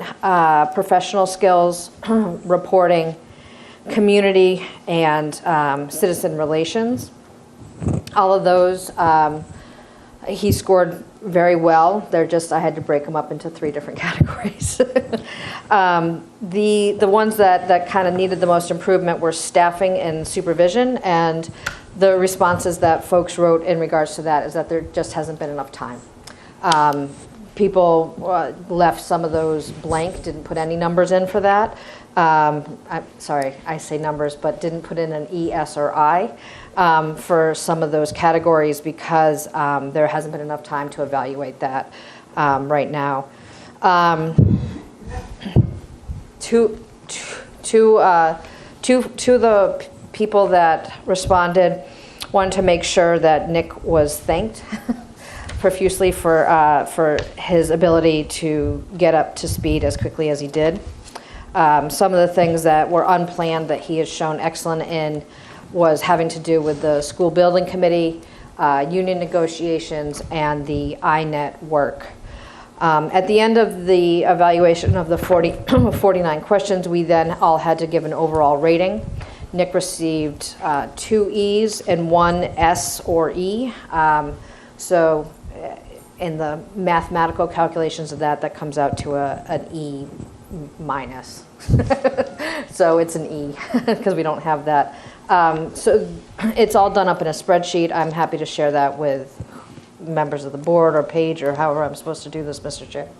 I'm not sure what that is, but those are the 3 evaluations we got, and I personally just want to say that I have thoroughly enjoyed working with Nick and look forward to what he has to offer for us for the next year. Comments or questions from the other members? Ms. Musto. Sure. With regards to the process, maybe I misunderstood the process a little bit, and I thought we were giving everything to Paige, I rethought the process afterwards, but my understanding of the process up to that point was that we were giving it to Paige, and then it was going to be compiled into some kind of a document that we would review ahead of time so that we would see if things were, if there were any omissions that we thought should be in it or not. What I heard today is like a synopsis of what you received, but yet I personally didn't have a chance to, look at that or maybe finish that or whatever. So I think that we should really talk about going forward what the process should be. My understanding is, we have somebody who's an HR person. We're giving her all the information. Whether she compiles it into a document and then we all review it and then see what, if there's anything omitted or anything that could be said better before we present it to Nick. I think that would be a suggestion to me. And when I say present it, anyone could present it, but I feel like we need to look at that information first, because it would make sense. We have somebody who's hired as HR. She's getting everything together anyway. If she put it together, we'd have the opportunity, and it wouldn't put a lot of burden on anybody else to compile it into a document like Erin just did. And then then we could all look at it and see, okay, like maybe something Erin wanted to put in it that she put in it was not in the document, or maybe Ben or myself. So that's what I wanted to talk about, is the process. Yep. It's a fair point, and I'll just add, we do have, what's today? We do have a couple of days this week. We could still post a meeting, pardon me, for Friday, and so we could we could have the spreadsheet circulated. Absolutely. And then we'll still meet our commitment to do it prior to the end of the fiscal year. So that's a suggestion. I think that works, Nick. Yeah, and Mr. Chair, I think what is valuable to me is the feedback. So I think I don't want to impose upon the board, and I think if the two parties here can agree to reconvene on this in July at our next meeting, I'm happy to do that too, to give everybody a little bit of breathing room, and Ms. Musto the opportunity to get it over, and Ms. Bradley the opportunity to prepare it. So it's up to you. I'm okay with pushing it if that is more feasible for everybody. The only question is, what effect does it have on the contract salary yeah. and the The contract? closeout. Yeah. Right. And we'd have to. Well, you can. It's uncomfortable for you to talk No, about, but I'm just trying to we'd have to encumber do the math in my funds. head. We'd have to encumber Correct. funds from this fiscal year. It would be cleaner. I was just going to say, I'm not saying, I mean, I want to make sure going forward that we do this other process, because I think, you're reading some things off, and I appreciate that you put it all into a spreadsheet and everything, but I don't know if anything specific that I have is reflected in that. You know what I mean? And so, or Well, those maybe, were just the E's and I's. but there are also comments that people put in, right? So Yeah. I guess that's my concern, is that I think we should all have that opportunity. Now, again, if it's so late, I don't want to mess things up, you know what I'm saying? Right. But I think going forward, the process really should be that we have somebody that's in a hired role that could put everything together. We review all of the data that's pulled together. Maybe we put it into a certain document, or if somebody wanted to do that. But I mean, we need that opportunity to review it before it's presented to him. Yeah. And it's a fair point. And just one more yes, thing to add, please. and that is, and maybe this wasn't made clear. Part of what we can do tonight is give comments directly in a public setting, because that's what we're supposed to do it in public. We can give our own individuals comments in addition to the numbers, comments to Nick tonight. So, Mr. Zoll, sorry. Yeah, I think Roxanne's point is a good one. I think that just the missing step here would have been a document in advance that we could review. And I think we can sort of do that in the future. I think it's great if we have, like in this case, Ms. Bradley work with HR to kind of compile it, and then I think just the circulation. I wouldn't want to hold up any sort of performance, particularly with an E-, which is very, very laudable, that we wouldn't want to sort of hold that up. It's very funny to do your job. You have like a public review.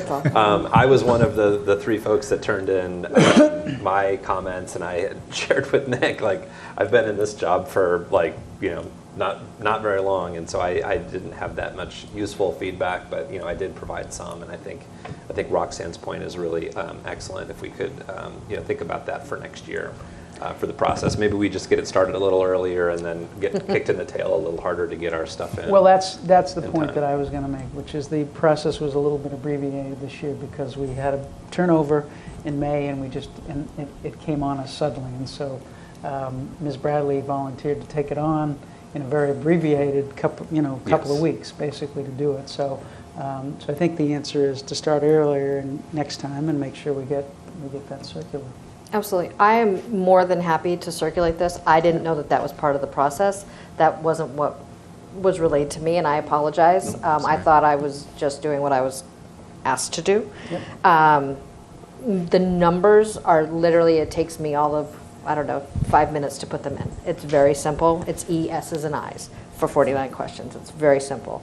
The comments, I'm more than happy to put into a document without anybody's name next to it, all of the comments, and they can be reviewed. That's fine if that's what folks would like. The one cautionary tale that I would like to say, having been supervised by a board for many, many years, and having folks that were doing HR within my nonprofit organization, she reports to Nick, and so it's almost an interesting dynamic. I think the reason why it is handled the way it's handled is because it's private information that we are filling out as his bosses. And so that's why it goes into the personnel file. That's why the process is as it is. She doesn't look at it. She's not supposed to look at it. She's literally supposed to put it into the personnel file.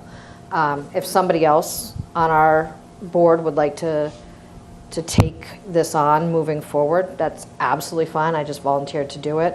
But I don't think that having somebody who works for the town administrator going through this and analyzing this is the most appropriate thing for us to do, seeing as we are the town administrator's supervisors and he reports to us. So that's my 2 cents. Ms. Musto. Thank you. So I'm certainly not suggesting that we're going to hold up the process or anything. I'm saying going forward, like I appreciate that you put that together, you know, and put it in a spreadsheet form or however you did it. I just think that going forward, we need to review that before we talk about it in public because, again, maybe there are some specific comments besides the E's and the S's and the I's that we want to make sure that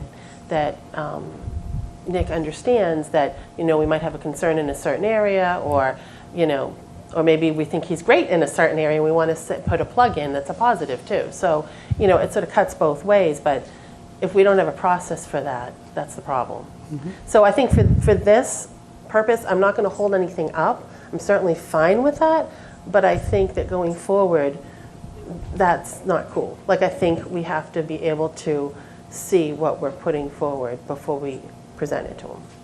So if this was just, so if Ben had put this together, if it was just sent out to the 5 of us for review prior to it being here, that's the step that's missing.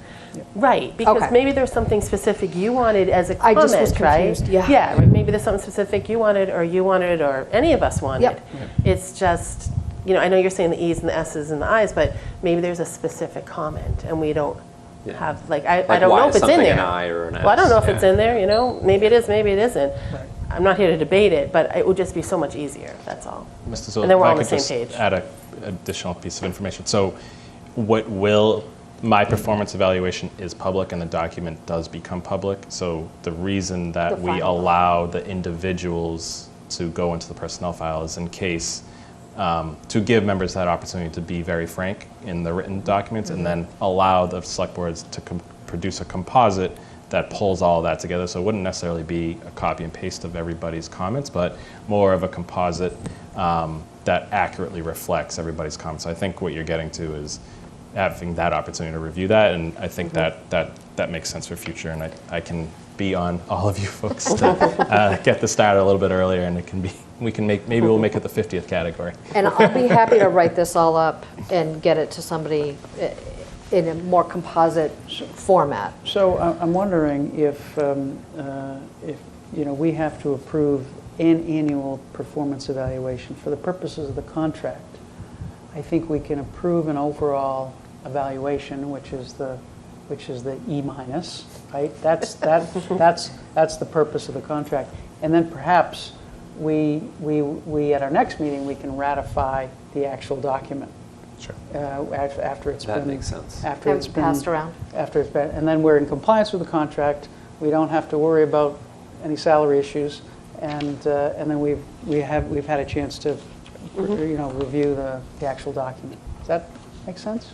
Well, that works for me. Works for the rest of me. All right. So the motion would be to approve Mr. Milano's the town administrator's overall evaluation as having met the E status. So That- I'll move to approve the town administrator's annual performance evaluation at E- status. I'll second. Okay, any further discussion? All those in favor? Aye. All right, it's unanimous. Thank you. Can you All right. tell me what the next steps are?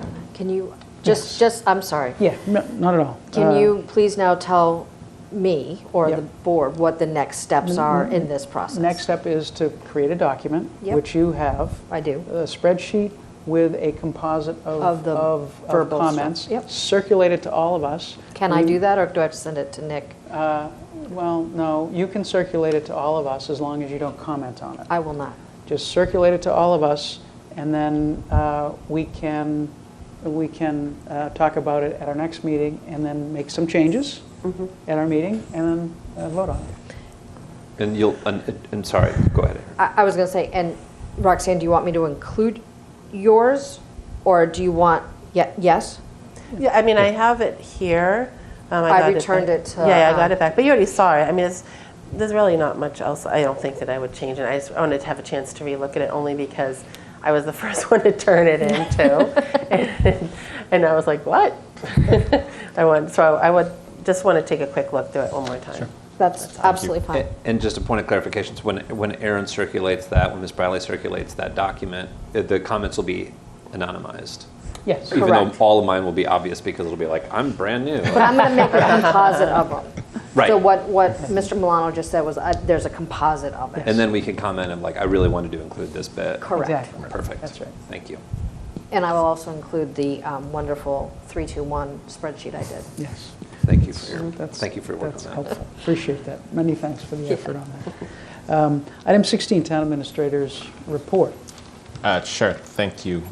Just a couple of updates here. The Mattapan Line Transformation Program public meeting was held last week on the 20th. I know several of you were in attendance.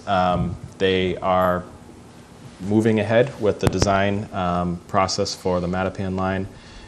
They have preliminary cost estimates and very preliminary concept designs for each of the stations, excluding Mattapan and Ashmont, which are going to be bigger, more intensive projects. Some of the highlights include moving Central Ave, one of the Central Ave stops, and some of the improvements at Milton Station include a new elevator, as well as some handicap accessibility access improvements.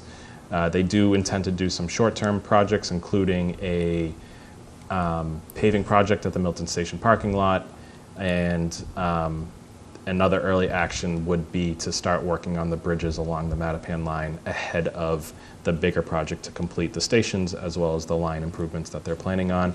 They do have upwards over $100 million already budgeted towards this project, so everything is moving ahead, and they anticipate reaching the 15% design phase by the end of this calendar year. Also, the week before that, Tim Zerwinski and the Planning Department held another MBTA Communities Forum at the library. Emily Connors started yesterday, as the Assistant Health Director down in the Health Department, so we're excited to have her on board. We are still seeking a health agent, if anybody is interested in a role here in municipal government as a health agent. Other job openings include our IT assistant position, several positions down at the Department of Public Works, and we have also posted the appointed treasurer collector position, and all of those positions are posted on the town website. And just as a reminder, our summer concert series is ongoing. The next two are this Wednesday and next Wednesday. The Canton American Legion Band will be here tomorrow, and then next week the Black Velvet Band will be outside Town Hall at the gazebo on the Wednesday the 28th and Wednesday, July 5th.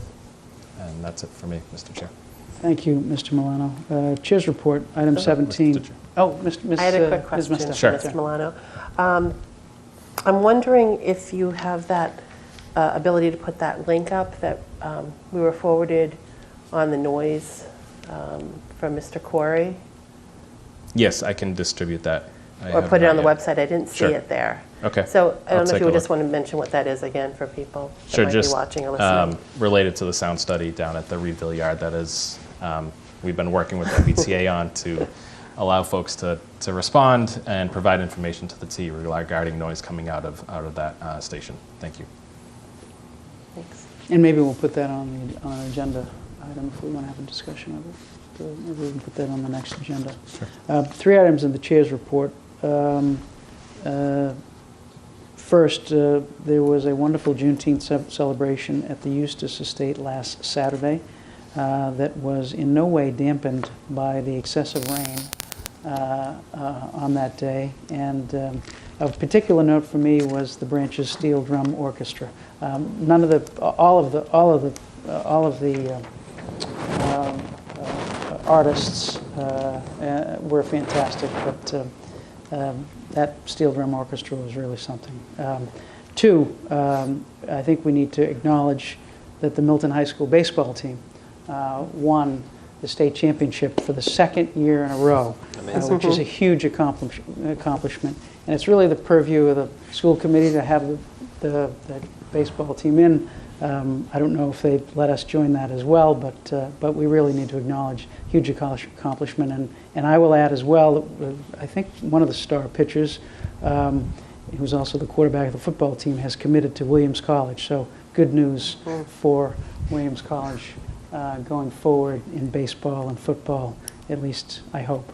And then item 3, this, as Mr. Wells alluded to earlier, this weekend, many Milton residents enjoyed the wonderful Milton Music Fest on Saturday with the bands and the fireworks, and on Sunday with the Celtic bands. And so Sunday was, actually it turned out to be great weather, both Saturday night and Sunday. The weather broke on Saturday, and Sunday the weather was great. So it was a great event put on by a small group of organizers, including Mr. Wells and Kathy Fagan and Glenn Pavlicek and Linda Lee Sheridan, and I'm sure there are other people that I'm not mentioning, but I think that's really the core group that has been doing this for the last 10 years, so thanks to all of them.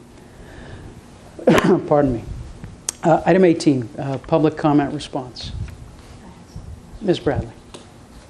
Thank you so much, Mr. Chair. I inadvertently forgot to address Mr. D'Amato earlier when I was speaking. My apologies. During the meeting, I had actually asked Lynn and Nick for the ARPA grant because I was confused with what the money was allocated for. In the ARPA grant, it does in fact say that the intention was to sell off that Central Street location.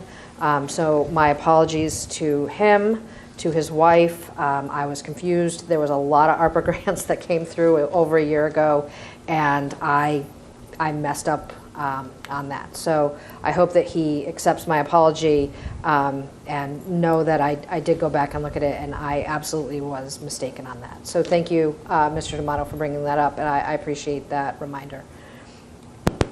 Anything else? Ms. Musto. Thank you. Just a couple of different things with different speakers that came. Mr. Hogan, who spoke and represents a lot of the people that are affected by the potential roundabout. I appreciated his comments. I appreciated that we had people here to speak about the roundabout, and I think we found out some interesting questions that we had and answers or lack of answers on some, which was a little concerning too.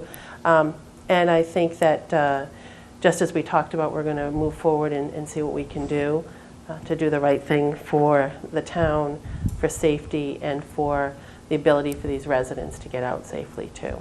So I do think that was really helpful that we had the speakers here and that he came up to speak.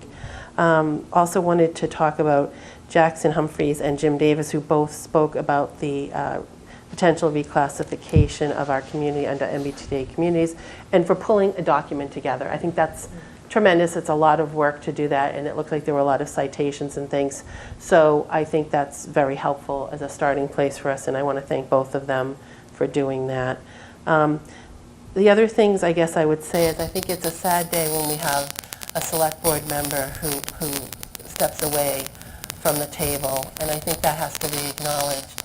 I think, there were several comments that people made, either if they came here or that we received, and, I do appreciate Ms. Bradley and the apology. I do appreciate that. and I do believe people deserve second chances. That being said, I think we really need to look at what behavior has happened. And there have been several instances that things have happened, dating back a month or more, you know, and I think when the community is noticing that, we really have to be cognizant of that. And we represent everybody, and we can't be angry at people if we have a different opinion. We have to be respectful. We have to be able to work with people. And I think if people are afraid to come here, that says something. If people in the community are afraid to speak up, you know, and I think that's a tough thing. So that would just be my comments. Thank you. Okay. Anything else on public comment response? Item 19, discussion approval of meeting minutes June 3rd, 2023 and June 13, 2023. I'll make a motion to approve the minutes from June 3rd, 2023 and June 13th, 2023. I'll second. Motion's been made and seconded. Any further discussion? All those in favor? Aye. Aye. Unanimous. Item 20, future meeting dates. We are set up for July 11th, July 25th, and August 8th. Are we all good with those dates, the Tuesdays every 2 weeks? Good. All right, item 21. Before we move to item 21, let me ask Mr.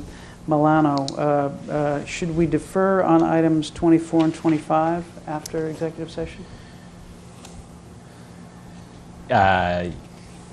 Yes, on 24. I think potentially we may have something to discuss on 25, depending on how the executive session goes. Okay. Open session.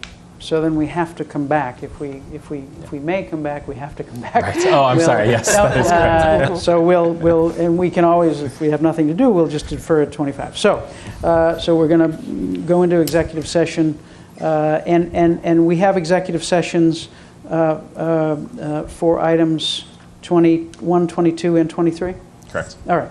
So I will move to enter into executive session to discuss strategy with respect to collective bargaining with A, Milton Clerical Unit of the Southeastern Public Employees Association, B, Milton Professional Management Association, C, Milton Firefighters Local 1116, based on my belief that discussion of this matter in open session would have a detrimental effect on the negotiating position of the Select Board, and the Select Board will return to open session.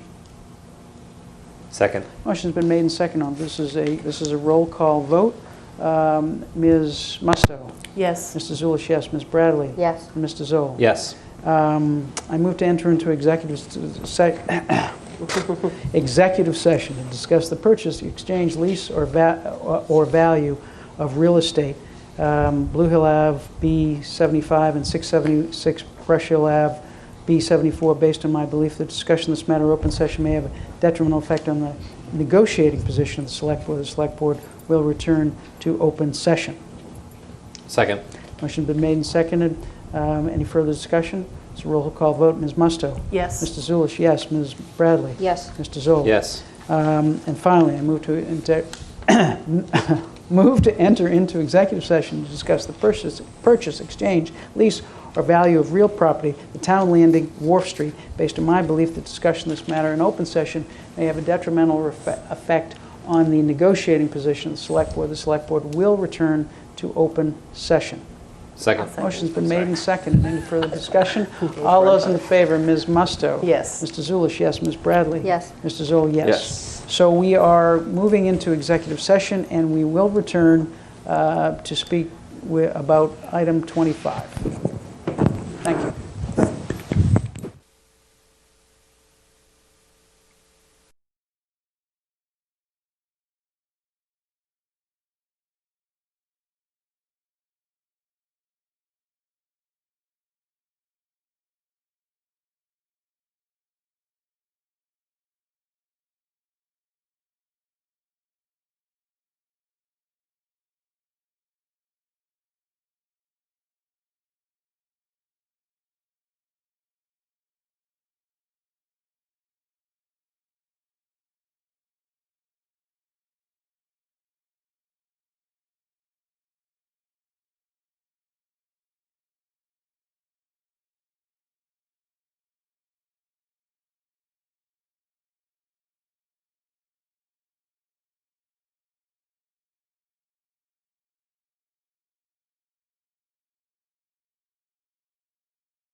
And returning from executive session to the Select Board meeting of June 27, 2023, we're going to defer on item 25, and I will entertain a motion to adjourn. I'll make a motion to adjourn. Second. Motion's been made and seconded. Any further discussion? All those in favor? Aye. It's unanimous. Thank you all for joining us. We will be back on Tuesday, July 11th, 2023. Happy 4th of July. Enjoy your weekends, and we'll look forward to seeing you then. Thank you very much. Good night. Thank you.